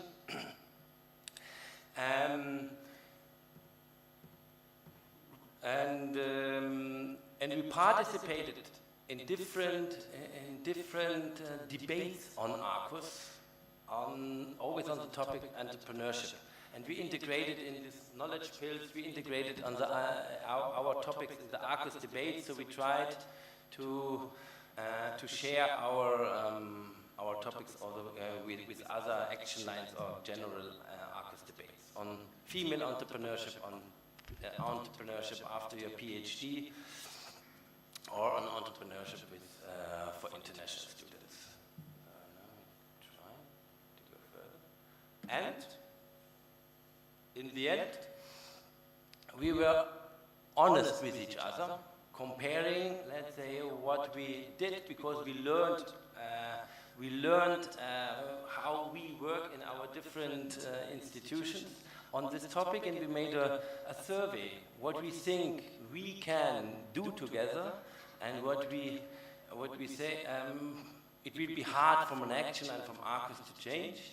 And as you see it here, our quick wins with low effort, the things like the VCC or the IEL project we started with, this we will continue in the work package 8 in Arcus 2 to transform it. The things where we say, very interesting but very hard to do, we will cooperate, I don't know with which work package in Arcus 2, but they have one more for the PhD cooperation where you see very prominent also this employability or entrepreneurship after the topics.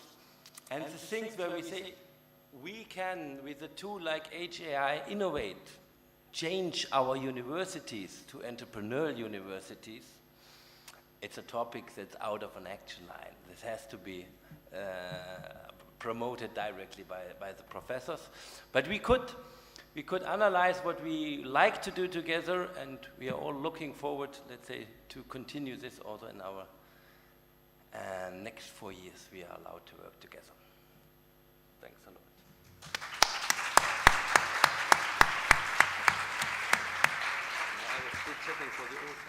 perfect in time, so thank you, Christian. So, any comments? Can you have the microphone? One here, one up there.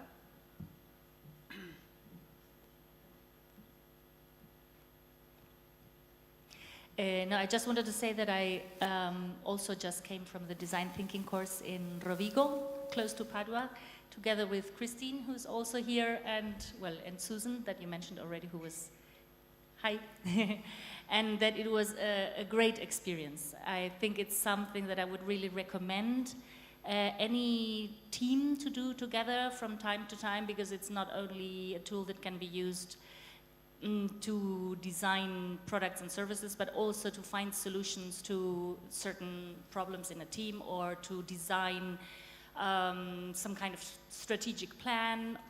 Well, that's what I understood, at least. It was my very first time, and I can only recommend it. So thank you very much for organizing that. Thanks for the comment.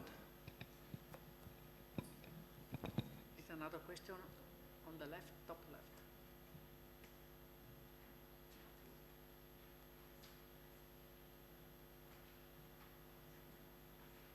Meanwhile, I was very impressed by your presentation, the first case. Commoscio, how do you call it? Commoscio? Concursio, commoscio? The rugby players. Yeah.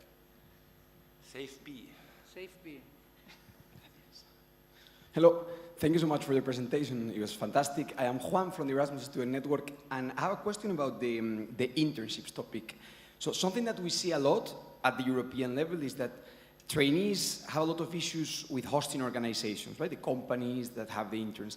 And I'm wondering whether you have started to work on some kind of capacity building measures with these small and medium-sized enterprises, if you are working as an alliance to support them in terms of the onboarding, learning process of the trainees, and whether this is something that you would consider. Because I think that what you have started is really important, but maybe using the framework of the alliance and the support measures that universities have to support also trainees in terms of social integration, even the city life, etc., would be really important. So I'm really curious to know a bit more about the support measures for these internship participants. Thank you so much. For these interns? Yes, about the interns. Yeah. So the students participating in those internships, whether from the alliance, you are working with the companies in support measures, the learning process, etc. Yeah, the problem with the internships is it's a bit organized in a different way in each university and what they need out of it. And we really tried to make a guidebook. We really tried to make a guidebook, let's say, about general what is important if you go European. But then each university already has, for international students and interns, they already have, let's say, a support system. We have a big strong international office in Leipzig. And to make this, let's say, standardized for all universities, because different entities care about this, in a time where you cannot gain experience because of Corona, was hard. So we started with some points that people are not afraid of entering, but then they have to check it in each host university. Okay, so just follow up, just a small comment. I think this is something that can be really powerful if, as an alliance, you start exploring this. So how universities can support those integration processes, how you can gather best practices, how you can build on those materials and share them with other alliances. Because this is a real issue, right? Like, interns do not have the same experience. I'm talking about Erasmus interns now. As students, and working on those support measures can bring tremendous progress in the next few years. So just throw in an idea maybe for the new phase. Thanks. Any further comment? Okay, if not, we can move on. So we can keep in time. Thank you very much for your wonderful presentation.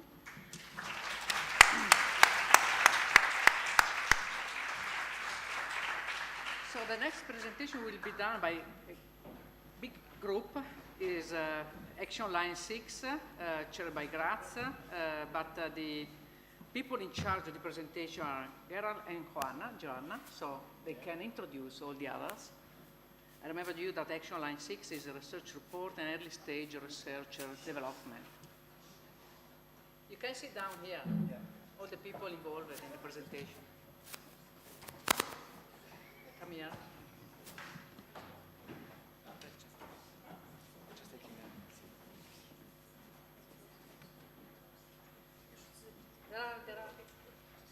Come here. Hi. Good. There is an additional one if you want.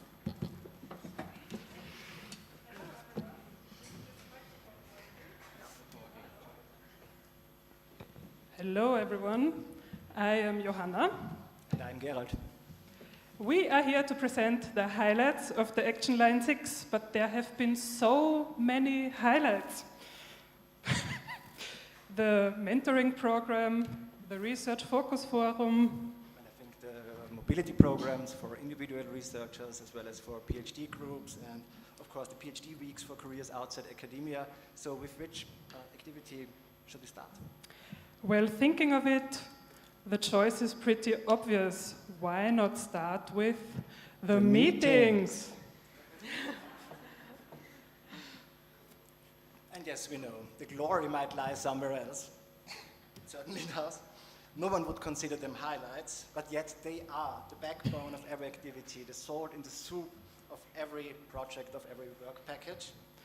Particularly when they take place often and online.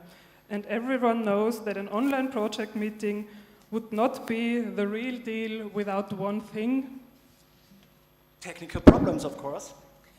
And as you can see, sometimes they create, from the snippet here, from one of the chats, comments of philosophical dimensions.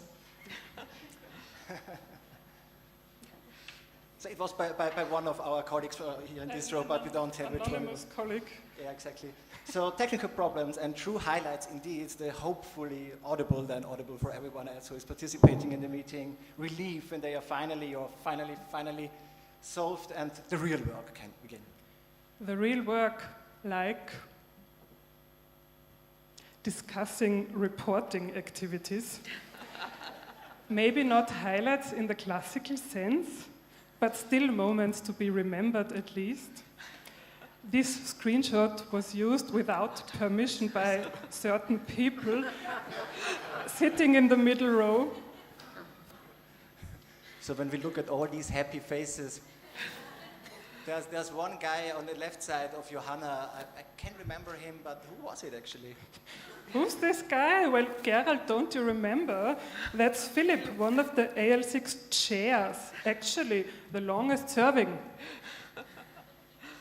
Yes, and serving is the right word, of course, because the chairs are not the kings and queens of the action lines, but instead the servants of the people. So having said that, the fate of the AL6 chairs could remind one just a bit of the short lives of some characters in Game of Thrones.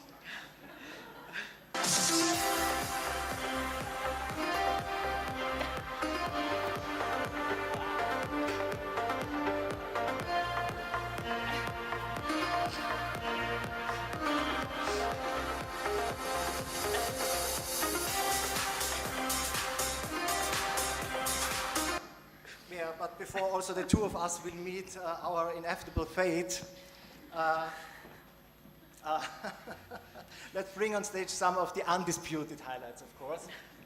And since the AL6 activities were only possible as a joint effort, we asked the partner universities to join us in presenting the true highlights. So please welcome Romain Thinot and Laura Bousquet. Thank you, Johanna. Thank you, Gerald. Actually, we're not just doing funny PowerPoints during AL6 work. We're also working for real.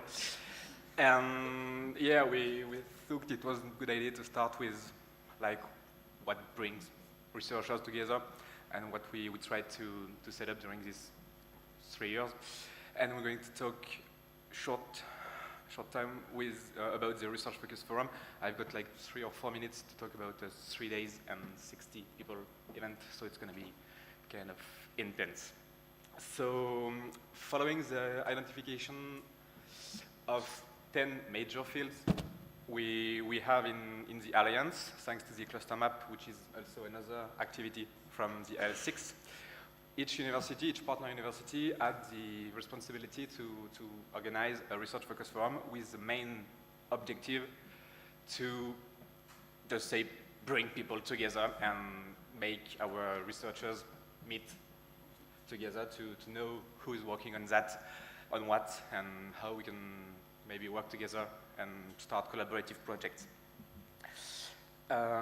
It was especially important as you know, these people didn't have the occasion to meet during the last 2 years, so we actually start, well, no, that's not true because Bergen held one a bit earlier, but many of the research focus forum were organized recently.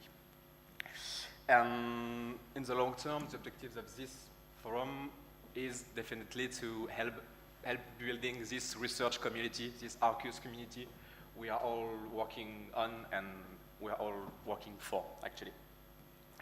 So in Lyon-Saint-Étienne, we organized an event about climate change and biodiversity. We picked this theme because of our internal resources, let's say. We've got many researchers and research labs working on this theme, from climate sciences to law and many others. And along with the scientific committee set up for the occasion, we decided to divide the event in 2 main sessions, one about climate change, one about biodiversity, one about the interface between both, and one about adaptation and mitigation strategies. And the idea was to open discussions as widely as possible, and also to give biodiversity a chance, I would say, because most of the time it's kind of neglected when it comes to climate studies. So it was the main objective of the event. If we can move to the next slide, please.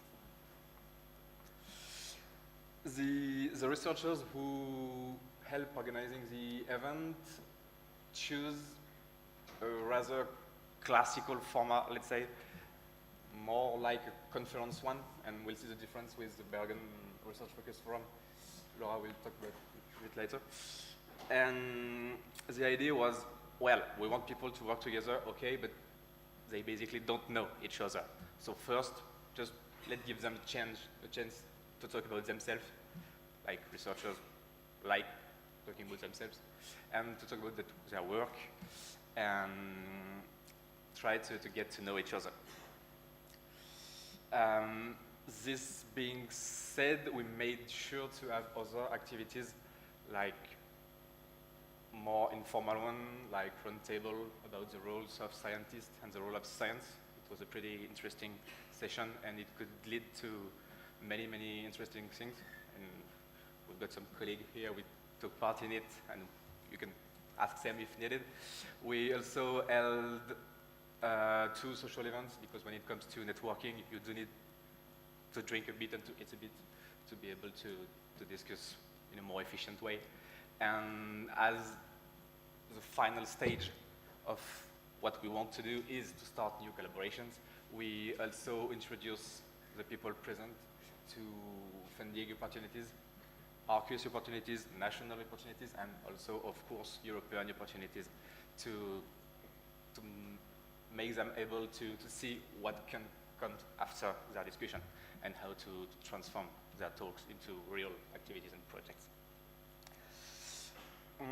As we wanted this event, let's say, as open and inclusive as possible, we also held a poster session dedicated mainly to early stage researchers, and we also had 2 outreach events, one public debate and one with little workshops for kids to make them aware of these issues and their roles in the future towards them. And next slide, please. In a few words, the event was a great success. We had almost 60 participants. The target was 20, if I'm not wrong, so we decided to make it bigger and to make the most of this opportunity to bring as much as possible, people as possible, especially as they did not have so many occasions during the last 2 years. And the outcomes are the one we were expected, actually. So many contacts between researchers, intense networking. We know that there are many projects which are in the pipeline. I can't say if some applications have been made thanks to this research focus forum, but we know that many projects are in the pipeline. And it helped us also to try shaping new potential collaborative tools, like the booklet we edited in Lyon for this specific event with all the people involved, to give all researchers a chance to keep in touch after the event and maybe to reach out other people after the event if needed. So despite the difficulties we've faced, of course the pandemic, and also our ambitious idea of making this event as wide as possible, it was definitely a huge success, and it really, we do need to be able to multiply this kind of events in the next years. Thanks. Thank you very much.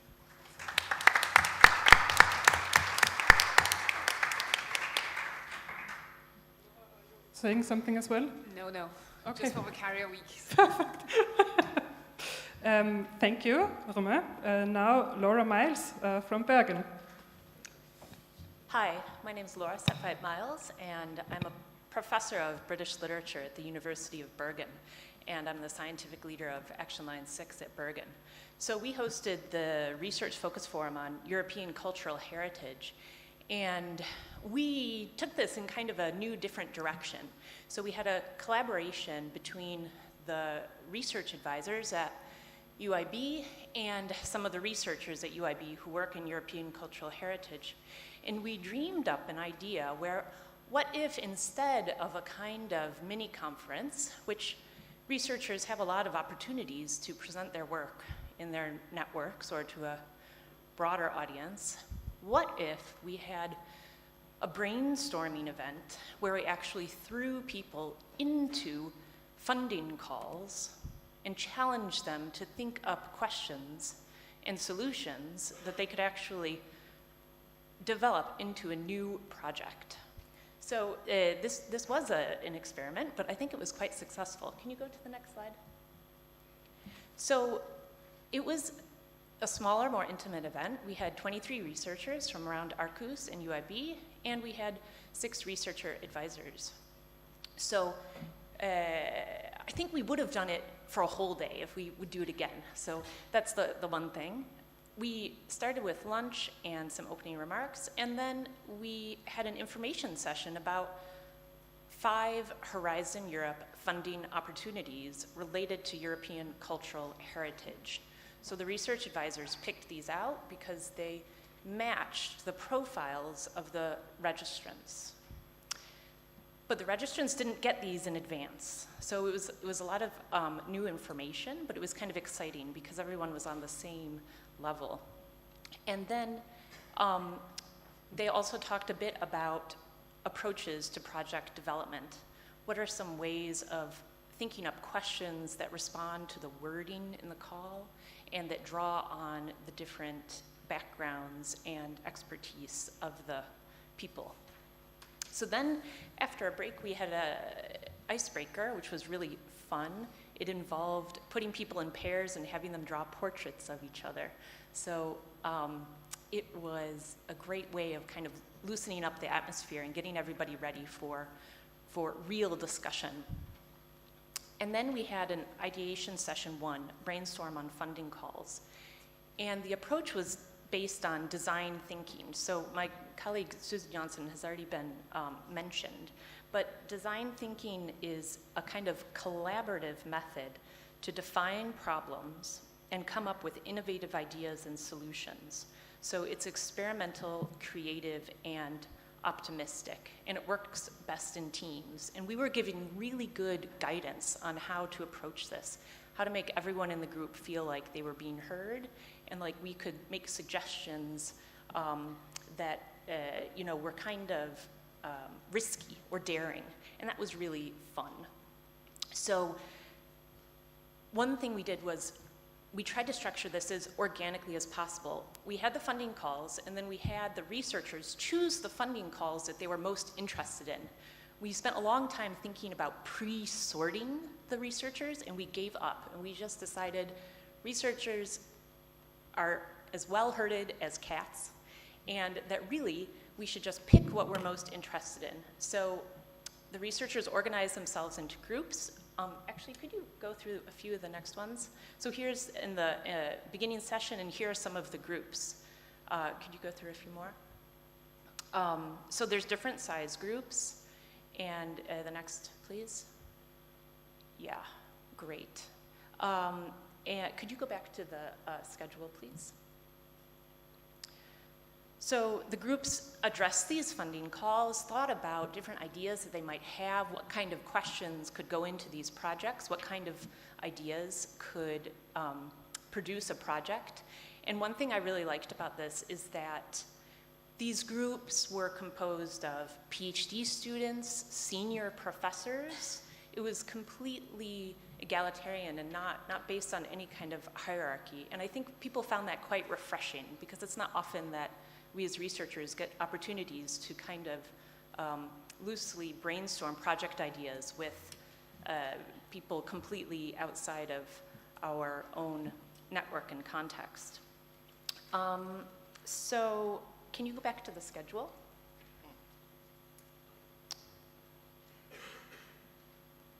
Just one before, thank you. And then we gathered back together and we shared our ideas. So some groups had kind of almost fully fledged projects, and they melded really well, and that was very exciting. Other groups had more scattered ideas, but the point was that a conversation had begun between these different people, and the seeds had been sown. Whether or not a project would come out of that right away to that current funding call, or whether the seed would lay dormant for some years. So we thought that even if something didn't come out of it right away, perhaps in a few years people would call on these new connections in their network and think of the ideas that they had started, and that seed would start to germinate in the future. So it's kind of a long-term investment as well as some short-term goals.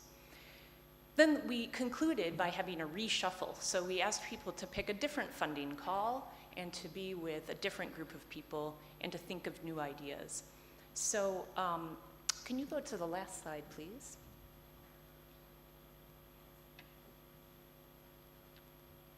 All in all, we felt it was a big success, but we did learn some things. We thought that we would have sent the list of participants and their research interests in advance, so we weren't quite sure if we wanted to do that, and I think that would be a good idea. And we wanted more time for the researchers to talk about a bit about their research, but not a formal presentation.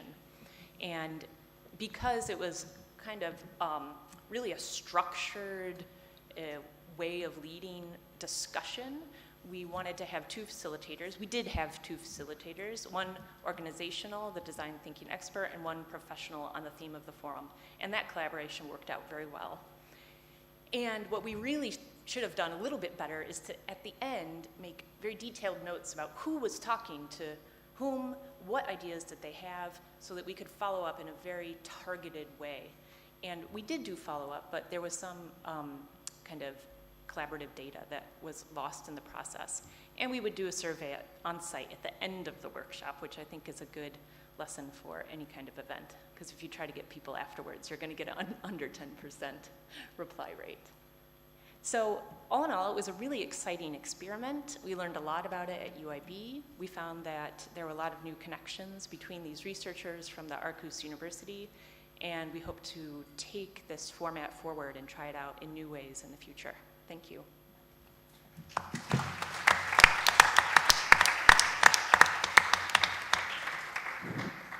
Thank you very much, Laura. I will briefly present the mentoring program for PhDs and postdocs. We came up with this idea of the online mentoring program because during the pandemic, early stage researchers were especially vulnerable to challenges to their careers because they are in not such a fixed position in academia. And the mentoring program we came up with consisted of pairs of mentors and mentees, as well as regular peer group meetings of both groups and training sessions provided by a mentoring expert who was our facilitators. And all the mentees and mentors who responded to the satisfaction survey planned on keeping in touch with each other. There have been publications, there have been teaching exchanges as a result. One of our mentors is actually sitting here in the front. So I think the participants and we as well would call this a great success that is especially relevant during the pandemic, to be able to access these kinds of networks that you usually can only forge when you see each other face to face. So I'm closing here and give over to Vida Lapinskaite, who will present mobility, the mobility schemes. Thank you. Yes, actually, hello everyone. We didn't only organize the events, but also the group of people were moving around the partner universities, like twinning for researchers and PhDs. So in this group visits, we have 4 groups from one of two researchers and 3 to 5 PhDs. In total, 20 people, and actually we had 2 visits to Leipzig and to Granada, preferred destinations. So, next slide, please. And actually, I have made a small interview with researchers who went to these meetings, and they said that they really established new contacts, and they did like the group composition when it's 2 researchers and PhDs, and they exchanged quite a lot of information. But researchers won't be researchers if they don't give you suggestions how to improve and to make it better. So one of the suggestions was that if it's a group of PhDs, so the program should be more adapted to earlier stage researchers than on university or its activities in a whole. Then they would like also to have maybe a bigger groups or more diverse group, including master students and more young researchers already with PhD degree. But if the group composition stays the same, so the researchers should be on different levels, so one senior, one younger one, so to share experience also and to making it. And mutual interest is a must. So it's not only to find the right university, but to write the right persons, and both parties have to wish to collaborate. And there are already some follow-up activities. For the first meetings one was last year, but all the rest started this spring. So researchers already started exchanging scientific materials. They agreed on one PhD's Erasmus secondment, so for longer stay. They are planning a net proposal to write. They agreed on collaboration and organizational conference next year in Lithuania. And one group will finalize the joint study program, which was started the preparation earlier, but the visit also helped quite a lot. Well, some negative aspects, well, dealing with papers, of course, and finances, so giving just a lump sum and don't ask any invoices or checks, so it will be easier, so it's natural.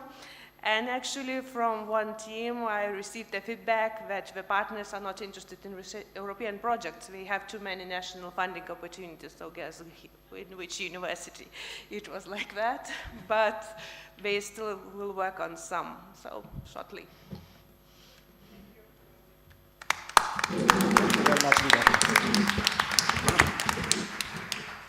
Now we give over to Esteban Romero. So the PowerPoint presentation broke down.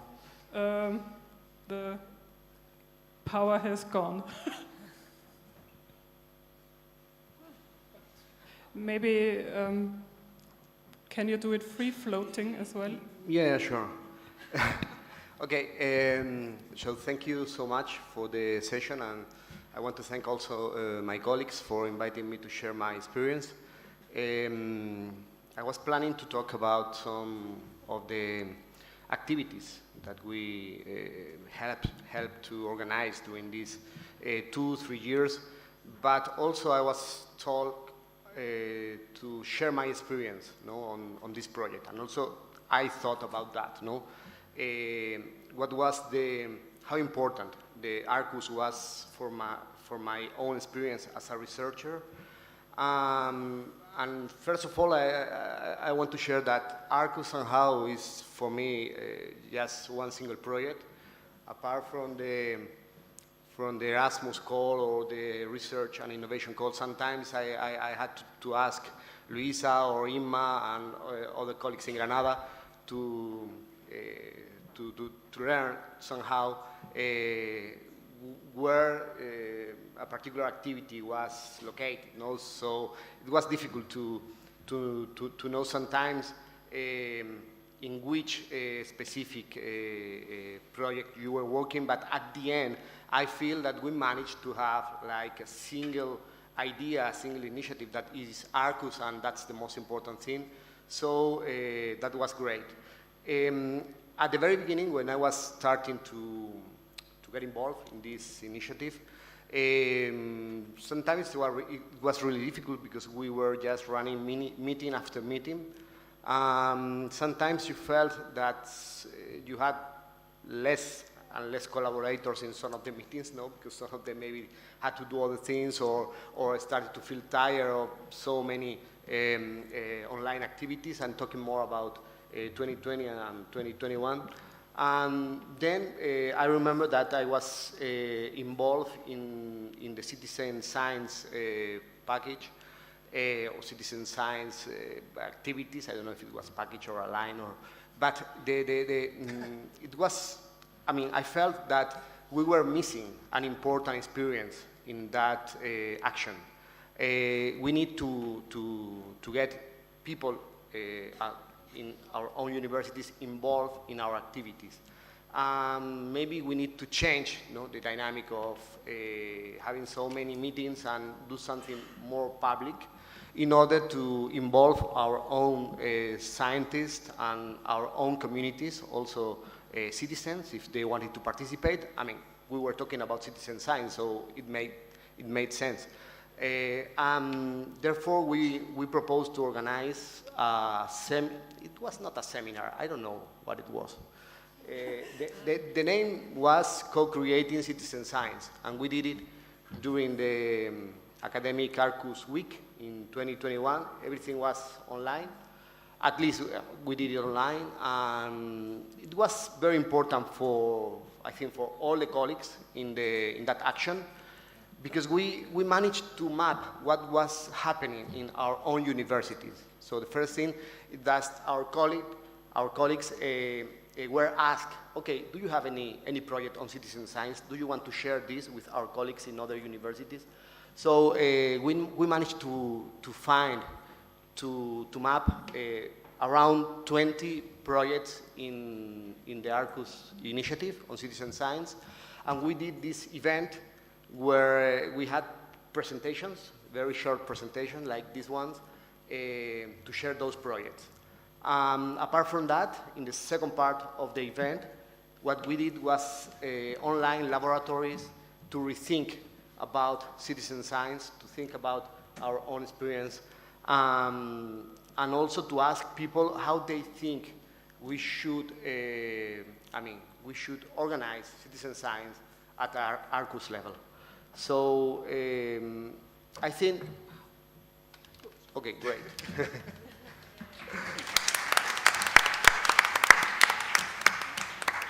So I don't know, maybe you can just show the program of the... You prepared like 11 or 13 slides, but okay. It's true, it's not a joke. But it was only 6, huh? But we okay, this one, yeah, that was the... Yeah, maybe next slide and that's enough. Yeah, so this is what we did. I think it was very important for the action because it made a kind of experience of community, and we were missing that at that point. Apart from that, I think that it's important that we incorporate more innovative and participatory practices in our Arqus activities. And I'm very happy that my colleagues share their experiences based on design thinking. That's also a methodology that we have been using for years, and I think it's a great way to do things more participatory and more innovative. So I think that somehow this was a way of doing it during the pandemic times. And just to finish, some final ideas about what I think why Arqus is so important. We need to build Europe, and basically this is, at this moment, the most significant experience of building Europe that I'm living at this moment. So we start to have colleagues in other universities that are part of our own projects, not only at Arqus level, but also in other kind of calls that we are preparing.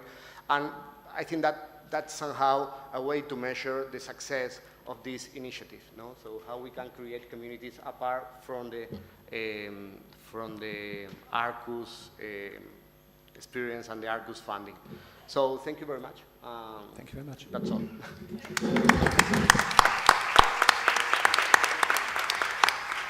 As you can see, we are a very self-reflective action line, and for the quick last, almost last words, Laura Bousquet. Yes. So I have the honor of introducing you to the last but not least activity of our action line, which were the 2 career weeks outside academia that we organize for PhDs, for PhD candidates and postdocs, as well as for what we call trainers at the universities of Graz in October of last year and Lyon in April of this year. So with these events, we grouped 2 objectives of our action line, which were to support PhD students and postdocs build a career outside academia through specialized trainings, and to give staff at our universities, and in this case more precisely, people working in the career centers, the opportunities to exchange good practices. We as an alliance strive to equip early career researchers for the challenges they will face in their future. And as I am sure you all know, the employment rate in academia is not the highest one.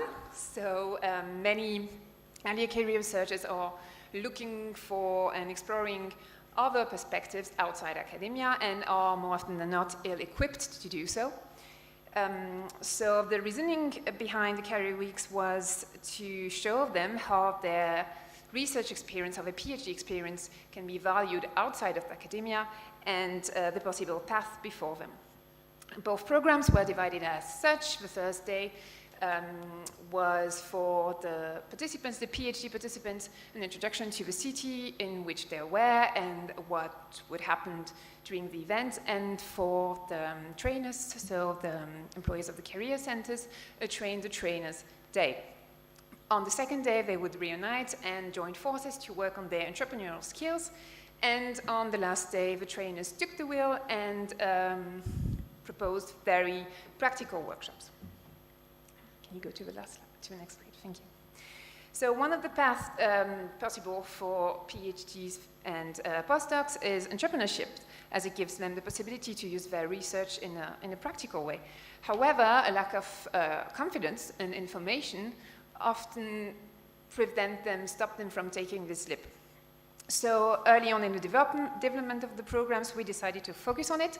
And it also gave us the opportunity to work in close collaboration with Action Line 5, and more precisely, Marie Kems, Mita Monti, Valentin Joannet, and Maëva Sagueton from the University Lyon 3. Their extended experience with both PhDs and entrepreneurship really added value to the trainings. Next slide, please. But we also left room for more general sessions. Indeed, we constructed the programs with local trainers from Graz and Lyon, and they helped us identify what were the needs of the early career researchers and what they could work on. Consequently, the trainers' interventions focused on topics such as resilience or preparing for a job interview. It was also important for us to introduce them to the job market, so we invited PhDs that are no entrepreneurs or work for companies, and the companies that hired them. It was a way for them to share with PhD candidates and postdocs their experience and answer their questions.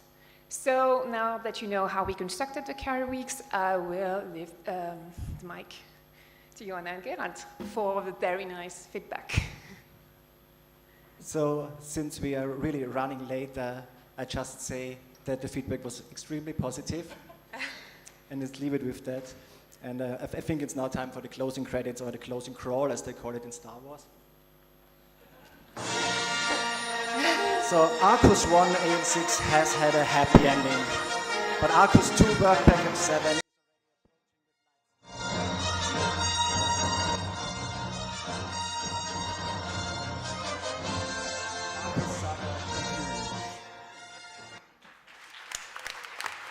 Thank you, everyone. Thank you very much. Thank you very much.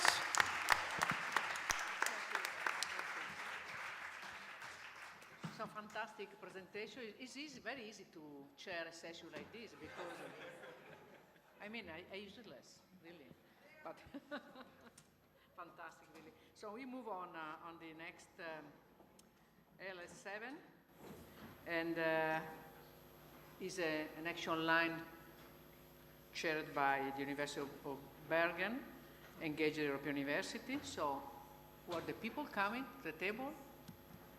Jacob, Bianca, Claudius, Elena, Antanas, Jacob. Jacob is the same, of course. And Jacob will chair and moderate the session.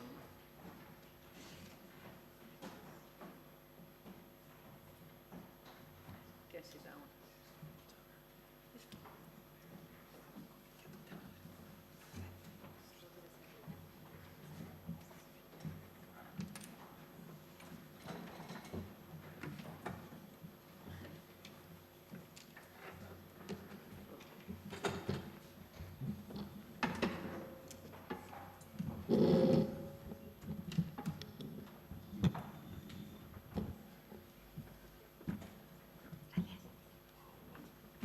Great. So it's really great to see you. And before we start, I just need to say it's quite special to be here today and see all the accomplishments of the Arqus Alliance these last 3 years. We've been working in really hard circumstances during the pandemic, and I think we should be really proud of what we've achieved together. So in Action Line 7, Engaged European Citizens, do we have the presentation on? Great. I'm the chair of Action Line 7, Jacob Brundin, and I'm here with Alejandro Grindley, with Claudius Melis, Antanas Donkus, and Blanca Delgado Marquez, and we'll share some highlights from our work together, and hopefully also Dr. Elena Arigita will join us. She has teaching commitments as well, but she might join us to share some results also from the MOOC on changing European borders that we also developed as part of the Action Line. Could I have the next slide, please? So I'd like to start this session with a quote from former UN Secretary General Dag Hammarskjöld from 1954, from a speech he made at the American University Association, where he said that in every generation, the individual must seek to fashion his own answers to the fundamental questions about the purposes of society. Conducted in an atmosphere of freedom, such a constant re-examination of the basic principles of our society is the very essence of the liberal education of free citizens. And I think what we try to do in Action Line 7 is to really create this space for our students, but also our academics, to do this constant re-examination of the basic purposes of society in a European setting, and also in the context of the grand challenges of our time. Could I have the next slide, please? And by doing that, we really think that in order to achieve these goals, we also need to work in transforming academic cultures. We need to transform the relationship between students and researchers, and we need to transform the way we also engage with society when dealing with these things. So some of our core principles in Action Line 7 has been interdisciplinarity, challenge-based learning, stakeholder engagement, and also activities that are student-led and also led by academics in the Alliance. So among our core activities have been the Arcus Collaborator Program that we'll hear more about soon, different types of training events, and also the production of 2 massively open online courses that we'll hopefully also hear about today. And I think what's been really important to us is to also say that these are global goals, but they need to be implemented locally. So what I'm really, really proud of of the accomplishment of the academics and other people participating in this action has been how we've been working to actually make these different grand visions and grand goals relevant in our particular local academic context. Could I have the next slide, please? Just to highlight some key figures from Lena, please join us. Some key figures from what we've done. We've created 7 local credit-bearing challenge-based courses, one at each of the 7 old Arcus universities. And through these courses, it's really great to have you here. Welcome. Yeah. Yes.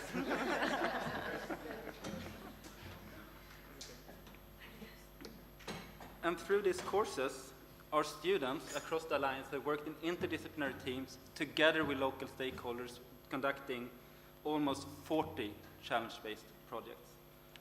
Projects that we'll hear more about, but that have led to concrete input to urban plans, concrete input to the work of different types of NGOs, and have really done a contribution to society, and I think that's something we're very proud of. Each of the years, we've involved about 25 academics deeply in the organization of these activities. And also we've created 2 MOOCs that we'll hear about soon, that will also be a lasting record of our work together, and that also are attracting quite a lot of attention right now. Could I have the next slide, please? So here are just a few pictures from the different types of events we've organized: student-led forums, training workshops, winter schools online, the Granada Arqus School on-site, 2 MOOCs, and many more types of activities that have really, I think, touched our students in the Alliance. Could I have next slide again, please? But I would really say that when we have worked in Action Line 7, the key asset has really been the people, the students and academics that have been really, really closely involved in implementing these different types of activities. As Andrew said before, often on weekends. So this enormous engagement has really been what's kind of all the things we've realized have built on. And I think often we've found ourselves working more closely together across the Alliance than with our colleagues down the aisle at our departments or research centers at home. So I think this is also testament to the Alliance that we created these new types of working relationships that are actually quite close. Many of the people that have contributed to this program of Action Line 7 are here today. I can see some of you here in the audience. Some are also represented here on the stage. And I'm now very happy to introduce our speakers. First, Dr. Blanca Delgado Marquez and Dr. Alejandro Grinley, who will tell us a little bit about the Arcus Collaborative Program and also the Granada Arcus School that was conducted in May this year. After that, we'll hear from Claudio Smellis, a student from Vilnius University who participated in the 2021 Arcus Collaborative Program and has also been strongly involved in lots of different Arcus activities. Dr. Elena Rigita, who's been leading the academic development of our MOOC on Changing European Borders. And then Antana Stonkus, a long-time serving board member who's been part of this work since the very beginning in October 2019 when we started this work. So with that, I'm happy to hand over first to Blanca and Alejandro. Please, the floor is yours. Thank you so much. Good afternoon, everyone, and thank you so much for the invitation to share our experience on the collaboratory program, particularly on the Granada Arcus School that I had the privilege to share with my colleague Alejandro Grinley.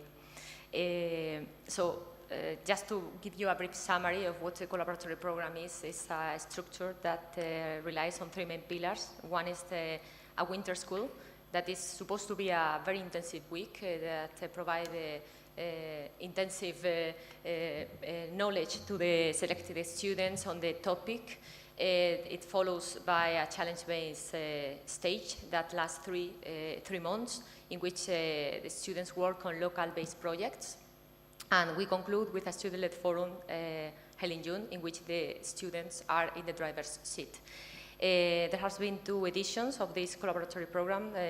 Last year, 2021, it was held by the Bergen colleagues on rethinking on climate risk. I also had the opportunity to take part of that in the pre-training that our colleagues Salvador and Gracia organized here in Granada at local level.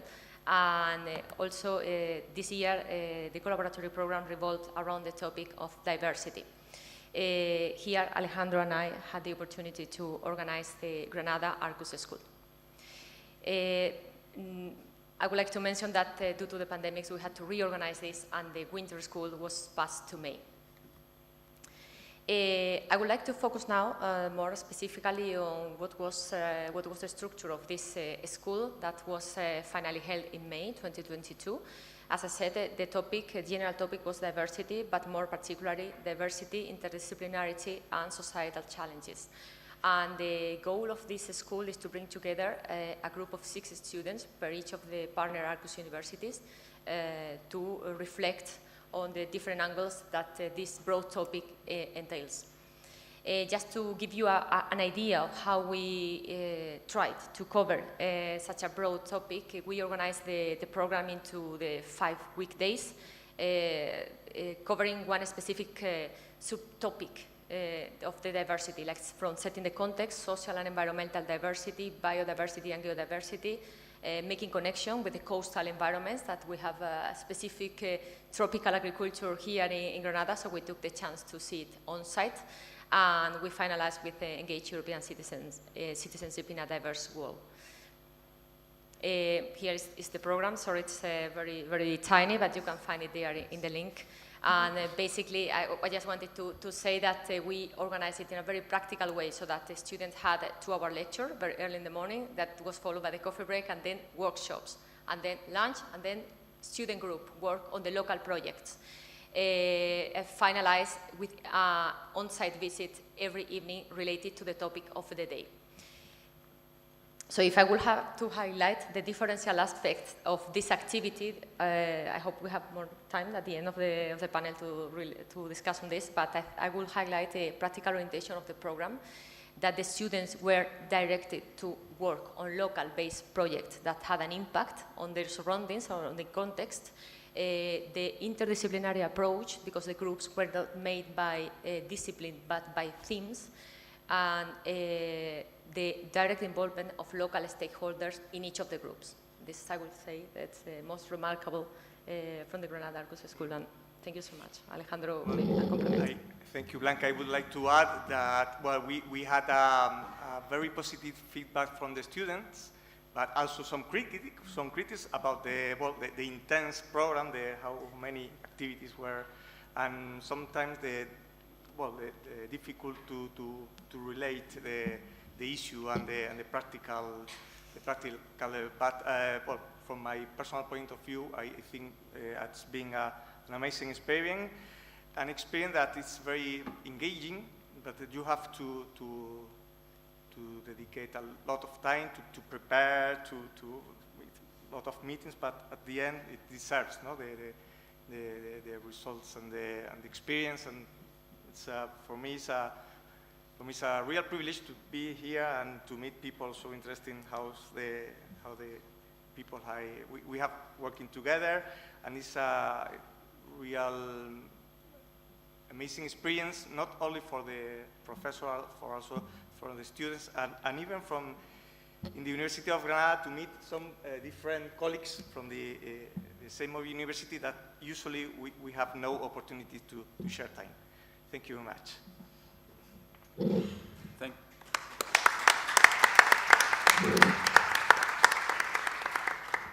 Thank you so much, Blanca and Alejandro. Let's go on to hear a student perspective on the collaboratory program. So welcome, Claudius, please. Yes, so it's really great to say hello for you here, and also to reflect what happened. So I was in the first cohort in 2020, the online climate change course, which I participated as a student. So firstly, why I have chosen this subject, I think it's from my perspective as part of Arqus. I was in the student council that year, and I wanted to understand how our universities are working, what they can suggest, and what we are building with this project, with this alliance. Firstly, with the project, now it's becoming more and more alliance with its sustainable approaches. So in these cases, In this case, I really wanted to understand, okay, what will happen through this subject, through this course, and what other universities will suggest. So what happened? I have chosen this climate change course, and I faced the first lecture, which was chemistry, a lot of chemistry. And for me, studying quality management and also having bachelors in management and economics, it was a bit harsh. So the first day of lectures, I was wondering why. Is it really what I want? Is it really this subject? But I think that naturally happens when you have different background or studying different field. But from the second day when it moved to social sciences, I felt as a fish in water, just rivering around everything. So I think then I realized how important are other different perspectives and subjects, and also our group, that it consists of different, of students who are from different fields. And in this case, I really understood how we can help to each other, how can we interact. And these points which we have over here, different aspects of the activity, which you proposed, these are the benefits of this course. Interdisciplinary, international academic team, international student groups. We could understand what is happening in different regions or even in the local level. What specific universities, specific communities are facing, and how we, from, for example, living in Vilnius and watching from the perspective of capital city, what Granada is facing over here. What kind of climate issues, what kind of climate ideas are happening here, and how our different perspectives and approaches could help to this. And with this, I understood, okay, this is the aspect where students can join, and this will work. Because after giving the reflection of this course, we faced also different issues. Of course, of the certification, one of us was ending studies, so that's why, for example, they needed subscriptions just to say that you listened to specific course, etc. And this was also a learning for this action line, I think, and it also helped this online experience. And what I heard from the students who already been in Granada, in the Granada school, they had said that it was totally good. That they felt, of course, the Granada and the temperature here and also the climate issue, but then they faced all the climate issues and they've seen what's happening over here. So I think that also different approaches and not only coming to the one of the countries or to the cities, it helps, but also it helps perspectively to understand how our knowledge, which we are getting through our studies, could help to different local communities and societies in which we can work more and more through, and how we as an alliance could help to spread the word, to spread the idea, and to spread and to understand how we can solve the problem. Because the approaches and our problem solving papers which we did forced problems which we're facing as communities. And they were seeking for different approaches of fields to how to cope with the problems which we were facing. So these were just what we had, and I think this is a different, a brilliant experience for all to face, and also just to feel as a subject where different fields are facing. Thank you so much, Claudius.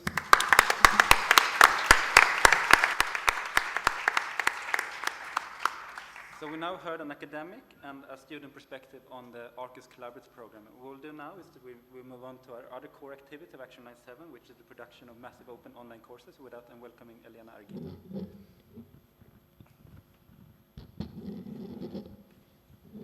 Thank you very much. Well, I will be very quick in the presentation of the MOOC. You can Google it under iMOOCs, mental borders, physical borders, and the shaping of modern European identity and citizenship. Maybe we can put it in the, if not, there is no problem, because I'm talking about how we manage with the production of the MOOC. Well, the idea was already in the application for funding, so we simply followed what had been written in the application. And the first issue, well, there are like two different important things to bear in mind for the future. One is creating the group of researchers and professors who would contribute to the contents, but the second one, equally important, is to the technical issues and also the support for the people to create them. The first challenge was actually find the people who would produce the contents. It was not easy, and this made us think about possible ways of finding researchers within the structures that the Alliance is creating. The good thing about it is that the people we contacted were very committed to the project, in spite that it took long contacting them, so we had to work against the deadline. And also the topic, the making of European identity and citizenship, is very much affected by current issues in Europe. So we thought at one moment that it could be interesting addressing the war in Ukraine, and so it took us, as academics, we never wanted to stop developing. But the second challenge is really the technical issues. It took us some time to identify in each institution to whom should we contact for taping the videos. Also, it would be interesting having some training in how to tape a video, because not all of us have the skills to talk in front of a camera. So for a second round, I think that we have learned a lot from this experience, really a lot. We have already some ideas about how not to fail in the same mistakes. And what is more interesting is that all the materials that we have produced, we can use them at the personal level, because we are using this for our own teaching. But it's also a valuable resource for keep thinking about other Arqus initiatives, such as the Masters on European Studies, and many others, probably the Arqus Café, etc. So I think that it was very difficult, it was challenging, because we started very late because of the pandemic. It could have been very important to meet in person for at least one workshop. But it is important that we have in mind that creating something from the beginning requires also meeting, drinking coffee, walking around the city, etc. That's also very important. And today I have seen, for my surprise, that people keeps enrolling. We have 148 people enrolled. It's not a lot of people for a MOOC, and I think that probably it is because we are against a very tight schedule. Maybe if we would have the chance to begin in October, maybe we could have reached more students, I don't know. But I think that this topic is important. We have something to say about this issue, because this is also about the future of Europe in many different senses. So I hope that we can continue making something out of it. Thank you.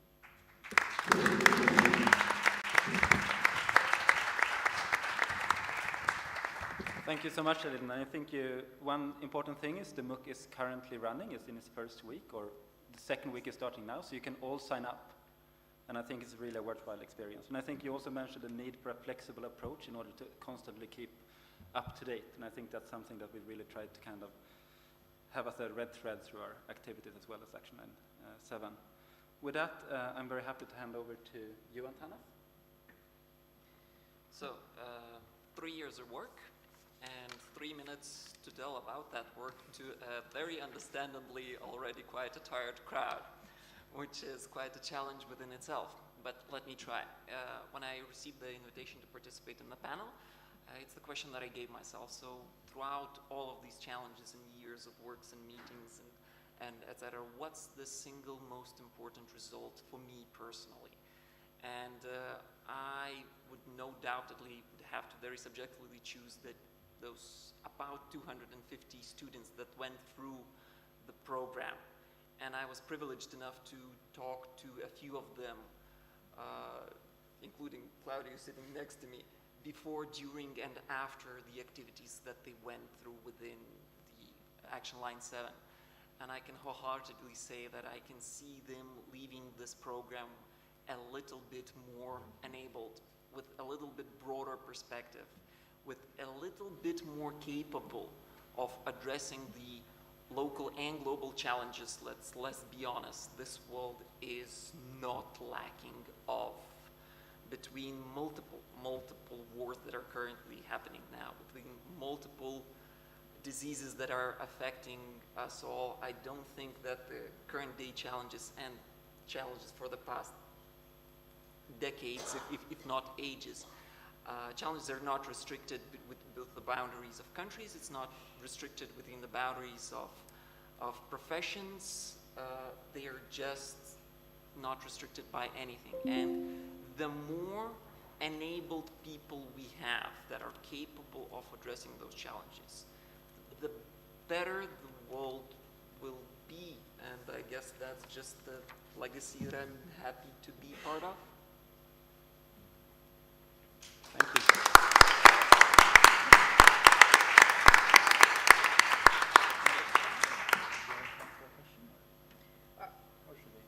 So, we are a bit late, but if somebody has 1 or 2 questions, we can. 2. On the same place, so we are lucky.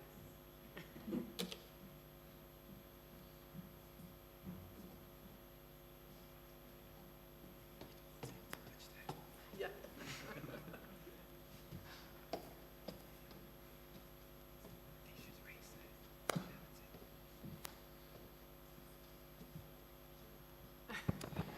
Thank you. Thank you, Manuel João Costa from the University of Minho. Thank you for this panel. Thank you to every panels for the excitement and for the wonderful work that was presented. My question has one topic called the golden hook. What is the golden hook? Is what you need to hook people over and get the snowball going, get the things expanding. So I was wondering, what's the, in your experience, the golden hook to engage the scientists, the students, to such challenging but interesting projects? Because you know that often not everybody is interested. Thank you. Thank you.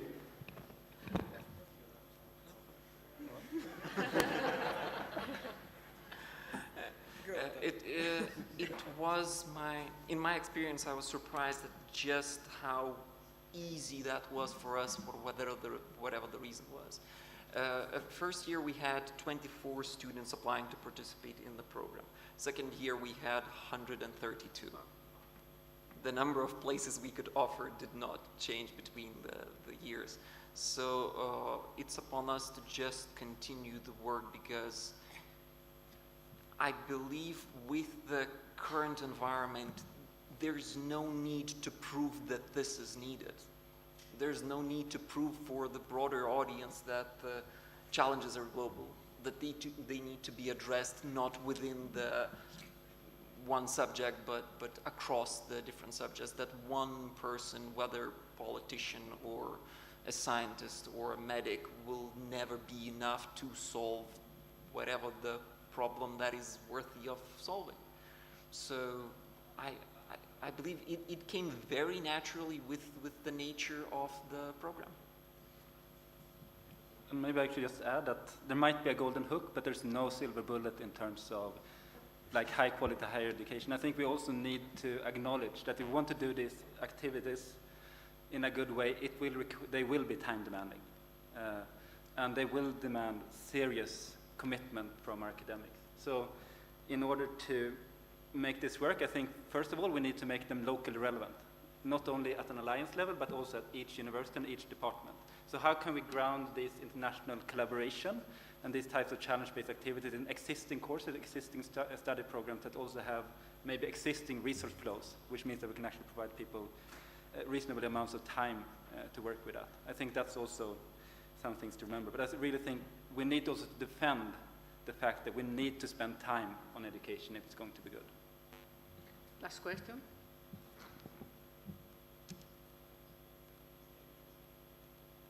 Yes. Yeah. Yes, thank you so much. I think it's absolutely fascinating. I mean, when I found out about the European Universities Initiative back in 2017, I really think it was designed to create things like the one that you have created, so congratulations. I have a couple of questions that are more about the implementation of this initiative. I think it's such a comprehensive learning experience that I'm wondering, how do you take care of the flow, the learning flow? So the connection between the different activities, do you have a person responsible for that? Do you brief students at the beginning of the cycle? So how does the flow work in general? And then the second one is the reflection part. So this is, once again, very comprehensive. Students go through so many things. What do you do at the end? Do you go through the possibilities for continuous action afterwards? Do you invite them to join certain movements? So in general, how do you make sure there is a follow-up impact after that experience? If you can tell me a bit more about these two experiences, and congratulations again. Thank you. Anyone? Yeah. Yeah, so I can answer this because I mentioned also the reflection part. So to start with, everything what you mentioned, everything is put online through one virtual system where you can seek for all information which you need out of a specific course. For example, climate change has its virtual course where all materials were prepared, which you already need. Then we had this week of different lections, which I mentioned, of different subjects, to also to feel how to manage or to scope a specific problem in your region and how to find it, how different scientists, researchers are doing that in their daily basis, so it's also really helped. And after it, we have mentors at our universities who are giving these specific lections. So it depends on university, on its how they are managing that course. For example, we had every week lections, just every week meeting, where we shared what we did, because we were writing a specific paper of problem with different subjects or just from different research sites. So after this, we made a scientific, like, pre-scientific paper,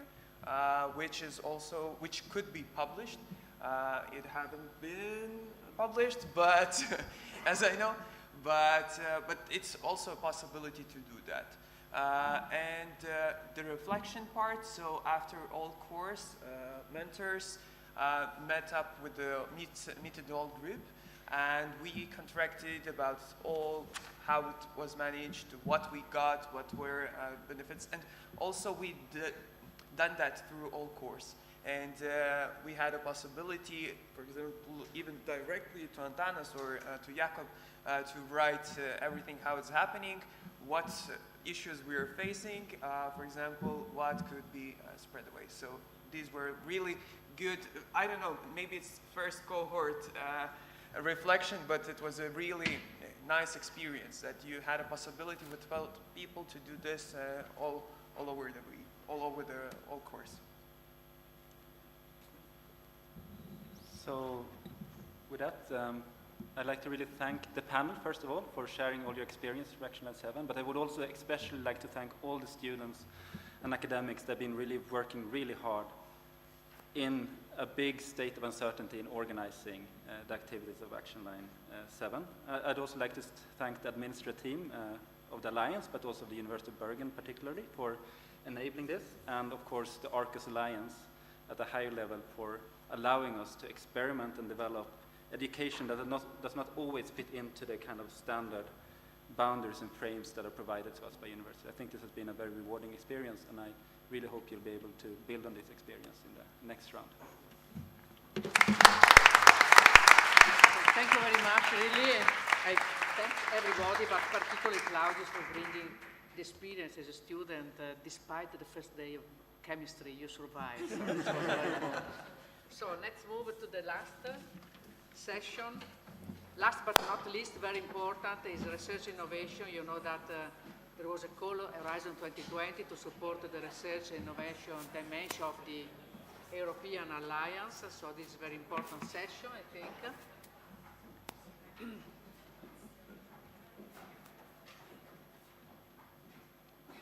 Who are the people joining me in the table?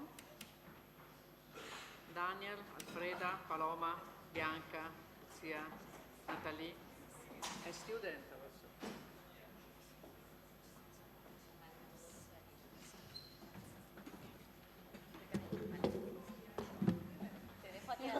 All women. Men to complain about, you know.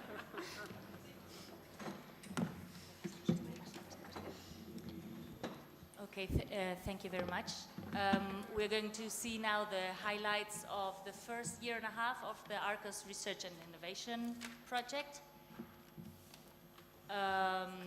We're going to present only highlights of 2 specific activities, which are going to be, on one hand, the networking workshops that were organized for researchers of the 7 Arqus universities to come together, at that time 7. And which have been very successful. They have built on the research focus fora of Action Line 6 that were presented before, and they were focused mainly on climate change and on artificial intelligence. And we're going to hear 2 testimonials from each of the subjects. So 2 first from the large workshops, or the networking workshops, on artificial intelligence that were held in Vilnius and in Lyon. These were designed according to a different approach than the research focus fora, because the idea was to make them both complementary and different from the research focus fora, because since there were already research focus fora on those 2 subjects, we needed to make them attractive for the researchers to come together again. So in some cases they were complementary, in other cases they were sufficiently different to attract researchers in all cases. And so we're, first of all, we're going to see a testimonial of Daniel Arias, who is one of the researchers of the University of Granada, who participated in the networking workshops, and he has sent us a video because he was teaching at this time and he couldn't come.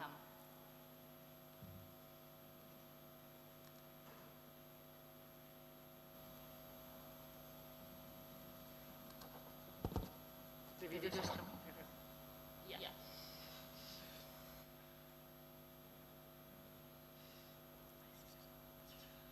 Hello everyone, my name is Daniel Arias. I'm full professor of management at the University of Granada in Spain, and I have participated in 2 different activities of the Arqus Alliance. The first one was in Vilnius, and the second one was in Lyon.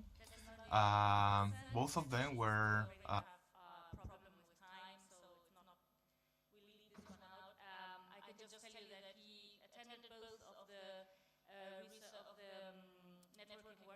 Hello everyone, my name is He was very enthusiastic, and he talks about 2 projects that are coming out of those networking workshops, which is the objective of these workshops, to have people come together and design joint projects. And so we're going to go over now to Vida, who is going to give us the testimonial of Alfreda Samskamsaite, who wasn't able to come, unfortunately, due to family problems. So, please, Vida. So hi again. I now will impersonate a professor from September 1st, already a full professor. So Alfreda Szapkowska, who actually participated in creating the topics and schedule for the first large-scale workshop, which was in mid-May in Vilnius. We had over 50 participants, and it was a bit different from other large-scale workshops because we had also 1/3 non-academic participants, mainly research advisors and business sector representatives. And it was on fintech, so digital transformation and fintech. And what actually Professor Szapkowska told that after the first workshop in Vilnius, she decided that she must participate in each of them. So in all 4, on artificial intelligence, digital transformation, and also on climate change, Green Deal. And she also plans to come to Granada to Research Focus Forum on artificial intelligence. So very active professor. And main results actually, the contacts with Lyon and Granada. Yes, again, Granada, Vilnius likes Granada. It's warm here. So, and they already are talking about joint project proposal with discussions in Granada's Research Focus Forum and maybe using already funds from Arqus I Work Package 1 seed funding call. They are talking about cooperation in master studies, which includes student and teacher exchange, and as well about triple diploma. She is going to participate in one seminar in Granada, give fintech courses in Lyon, and there is also agreement on PhD secondment. So since May, quite a lot of activities. So we hope that we'll have also successful proposals and projects for that.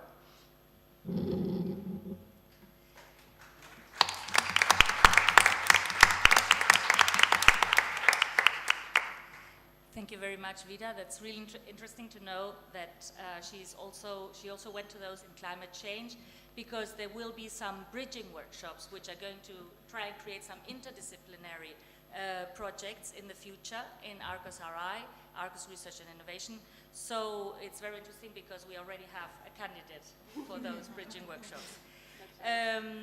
So now we're going to hear 2 testimonials of 2 researchers from the University of Granada who attended the networking workshops on climate change, Paloma and then Blanca. So Paloma, you have the floor. Well, I have a presentation. I don't know if we have time. This is very short. And did you have it, Pablo? Yeah, this is very, very short.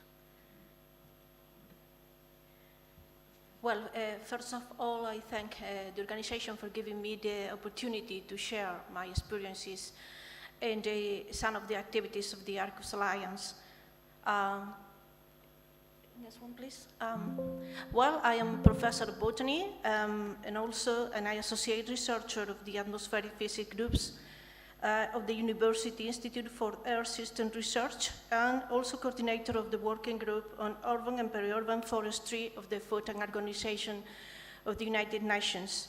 So this gives an idea of my lines of research that can be grouped into 2 major topics, such as aerobiology, or the quality of the air, and also urban forests. We did also divide it into some subtopics, such as aerosols, allergens, pollen particles, or green infrastructure, nature-based solution, ecosystem services, and services.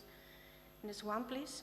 So with these 2 big lines of research, I got involved in the 2 workshops of the Climate Risk and Changing World Series. The first one held in Graz at the end of April in the fantastic Segoe Castle. Thank you so much for the activities there. And the second one at the beginning of June in the home of the Sardines in Bergen. Do you remember? Yeah, so next one, please, next slide. The objective of both workshops was to bring together researchers from across the 7 Arqus universities to exchange knowledge and research concerning climate change impacts in order to explore pathways for mitigation and adaptation through interdisciplinary and inter-university collaboration. So the activities, the main activities in both workshops was to identify clusters of the Horizon Europe Framework Program, in which potential project ideas that arose after presenting our lines of work to all attendees were adjectives. So here is the example of one of the lines we identified with colleagues. Next one, please. With colleagues from the rest of the Arqus University. This is an example of a general idea that arose after having several round tables or changing tables with colleagues from not only from the other universities, but from very different backgrounds and lines of research. So that was very, very interesting and also enriched for me. A lesson I learned in these two workshops was that the more active you are, the more leading role you get. So, so this can give a personal, it can be of a personal interest, because perhaps the next time I try to moderate my activity in this workshop, depending on the role I want. So, next one, please. For how this activity has contributed to my professional and personal life. Well, professional, I think that it is an opportunity to open the group of collaborators beyond my usual network of collaborators. Then it's also to learn about work lines complementary to mine. It's an opportunity to incorporate another vision and perspective to a common research topic, and the facility to establish a consortium to request projects. And at the personal level, I completely support the comments that the students in the previous panel did. I think it's a personal enrichment in the social, cultural, and in everything. And the last one, please. To conclude, I strongly support the replication of this type of activity because it facilitates the creation of interdisciplinary working groups on a topic of interest, strengthen the weight of the universities participated in the Arqus Alliance in the field of research in the European Union, better united than alone, stimulate the participation in calls for European projects, opens up an extraordinary wall of collaboration possibilities in different laboratories, universities, and countries, and encourage the personal growth through knowing other universities and social cultures. Thank you so much.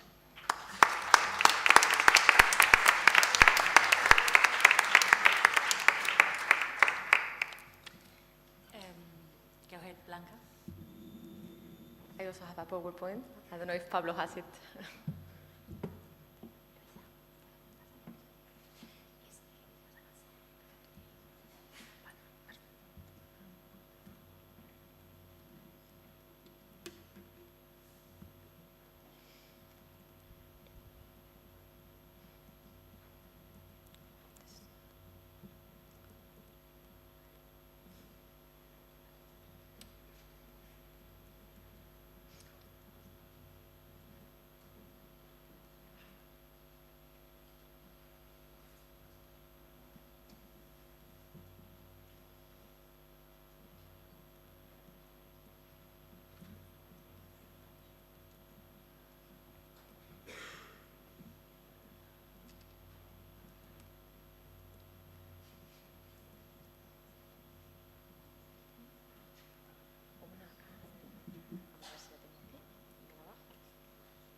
Blanca, would you like to start? And then yes, sure. Yeah. Maybe I can download it from there because I don't have the... Oh, here it is, yes. Thank you. So thank you very much for the invitation to share my experience on this research and innovation dimensions of the Alliance, particularly on the workshop on climate change. Next slide, please, Pablo. Oh.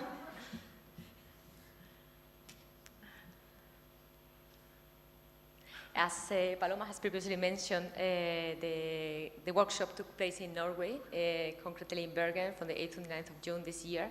And the goal was to bring together researchers from the Arqus universities to reflect on different ways to mitigate and adapt climate change. The UGR, University of Granada delegation was made up of 12 researchers, among us, Paloma and I, ensuring a balanced composition across disciplines. This is an important point because the groups were made, again, not by discipline, but by themes. Next, please. My role in the activity was basically to present an ongoing project that we have that deals with smart mobility, climate change, and in the natural protected areas. We have a sensory network currently running in the National Park of Sierra Nevada, in which we track the road mobility, also the citizens' tourist mobility, basically to ensure a more sustainable tourism. So my role was not only to present the project, but also to further build potential collaboration for international cultural projects. In order to strengthen the second part, I structured the presentation into who we are, the research team involved, what's the problem, basically how road congestion imposes a ban to developed countries and its implication at triple level, environmental, social, and at a health level, and what is the desirable and equitable societal transformation that we should aim. Like, for example, we propose smart road pricing. This is smart tolls and customized local road prices. Next, thanks. How the activity contributed to my personal and professional life, I cannot really differentiate between both because I think the atmosphere was very vibrant with the group, and I would say that the program was very, very practical from the very beginning. So the colleagues of Bergen that organized the activity forced us to be very active from the very first moment. Parallel sessions, identification of transformational pathways, mapping, and involving policy makers there with us, so it was extremely active. Again, I would like to outline the interdisciplinary approach. Here we are an example of us. And the ongoing dialogue throughout the activity. So everyone had a voice, everyone could be heard. It was like a boutique group of people, very, very small, that this had the chance to make it very interactive. And the pragmatic approach to joint European projects. So from the very beginning, it was very clear that we were there to try to explore those cultural projects. Not to mention the amazing locations we enjoyed thanks to the organizer and the great atmosphere. Thank you so much.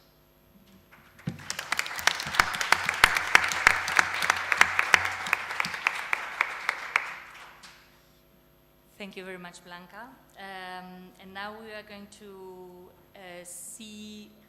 hear some testimonials of the other type of activity that I was talking about before, which is 7 different workshops that were held, one at each university, testing the tools of a toolbox on open research agenda settings. So this is a citizen science activity, and a science co-creation activity at the same time. So it's a toolbox was created first, and then several of those tools were tested at the different pilot workshops. And we're going to hear about 2 of them. Here also the focus was mainly on climate change and artificial intelligence, although there was a third theme as well, but in this case we're going to hear one testimonial about, no, 2 testimonials about the workshop in Lyon, which was about digital tools and autism, and we're going to hear Laura, who is going to tell us first. She's going to summarize the project a little bit, and then she's going to read out the testimonial of a student that was invited to participate. If you want to explain also about the student and so on, and she's going to read out that testimonial. And then afterwards we will hear another one. Okay, so the project is actually, as Lisa told you, about autism and artificial intelligence. It's a project at its very, very beginning. It's in an early stage. The 2 researchers involved are still reading about it, which was very good for us because we didn't want to create an Arqus project, but to add Arqus to an already existing one, but it's in its early stages. The 2 researchers involved are Nathalie and Marie Lefebvre, and they are both professors of computer science at the University Lyon 1. They were already trying to get some experiences of people on the autism spectrum, and they're therefore really happy when we contacted them. And we were also really happy because we were a little bit late in the organization. So that was great to find the perfect project. The project is an app that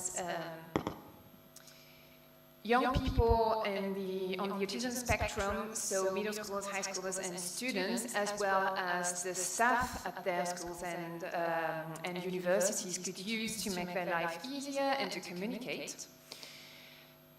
When we gave Marie and Nathalie the toolbox, they decided to choose the brainstorming method so that they could collect the needs and experiences of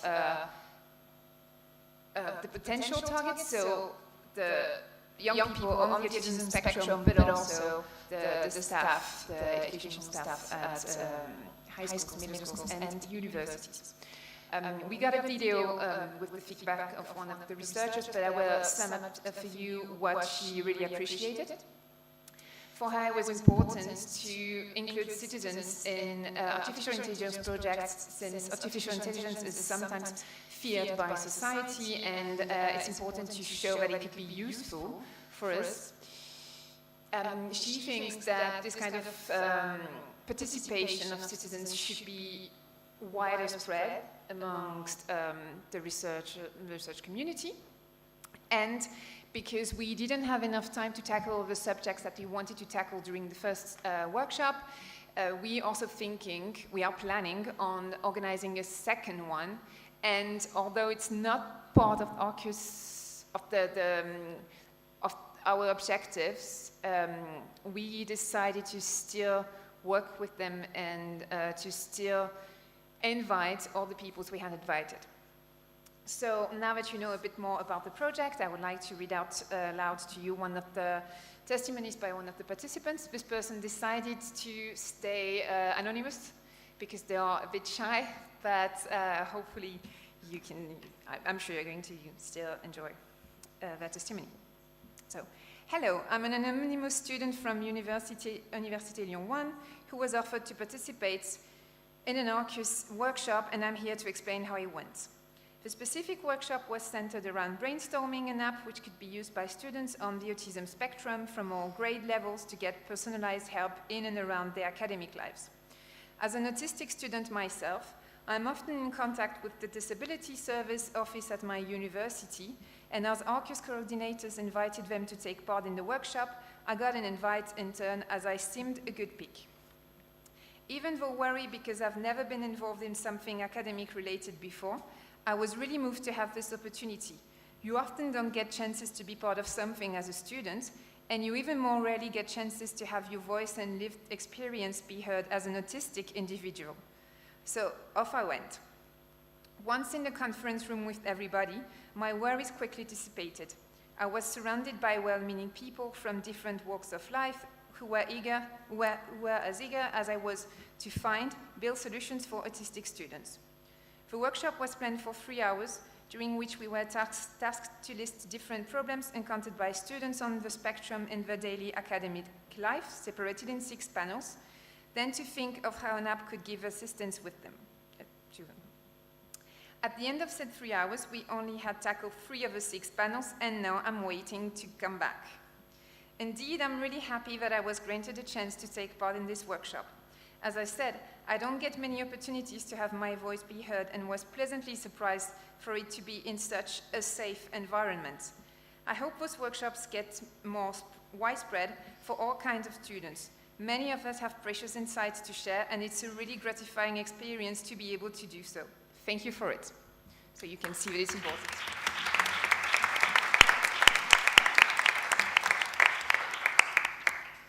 Thank you very much, Laura. And now we're going to hear the last testimonial, which is about also one of those pilot workshops testing the open research agenda setting tools. And it's about an issue that has to do with climate change, but I will let Lucia tell you herself. So I organized this workshop together with Hildrun Walter from the University of Graz, and Her working field is science communication, and I'm doing my PhD in environmental system sciences with a focus on rapid societal transformations. And we thought it would be really interesting to bring together scientists and activists in the area of climate change, and our workshop was entitled The Climate Crisis Between Science and Activism.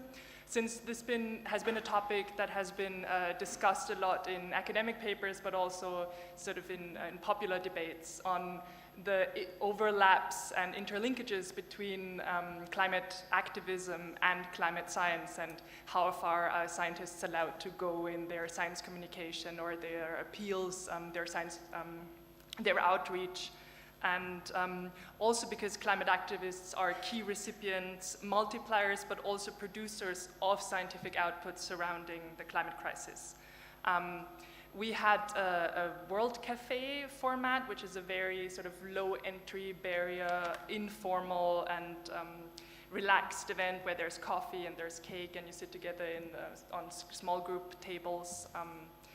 And we were lucky to actually have quite a diverse group. So we had more experienced scientists, but also people from more administrative side of science, then people who really identified themselves as activists for above all Fridays for Future, and then also a range of students from different fields. So there was quite a diverse range of backgrounds in terms of experience with science, but also experience with activism. And it was quite a lively discussion. It was really interesting. We had sort of prepared broad topics on the roles of science and activism in the climate crisis, on the boundaries between these spheres, but also possible collaboration topics, overlaps, and cross-fertilizations. And then in the end also on interesting research fields, or sort of the key questions that people would want to have answered, maybe together in collaboration.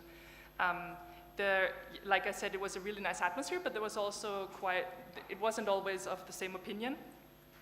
And in the end, it was, I say, a very rewarding experience. It was really interesting. It's also something that will be relevant for my PhD, so maybe it was also a bit self-serving to have this Arqus format to use it for my own research. But it's also very challenging to work with stakeholders, especially the recruitment process, especially during a pandemic when you try to get together people in person when maybe it's not such a good situation. And we also realized that there is much to do within the Alliance to support researchers who want to do these outreach activities, to want to include stakeholders, and that's something that we want to look forward to maybe develop a bit further in Arqus Research and Innovation, but also maybe in Arqus 2.0.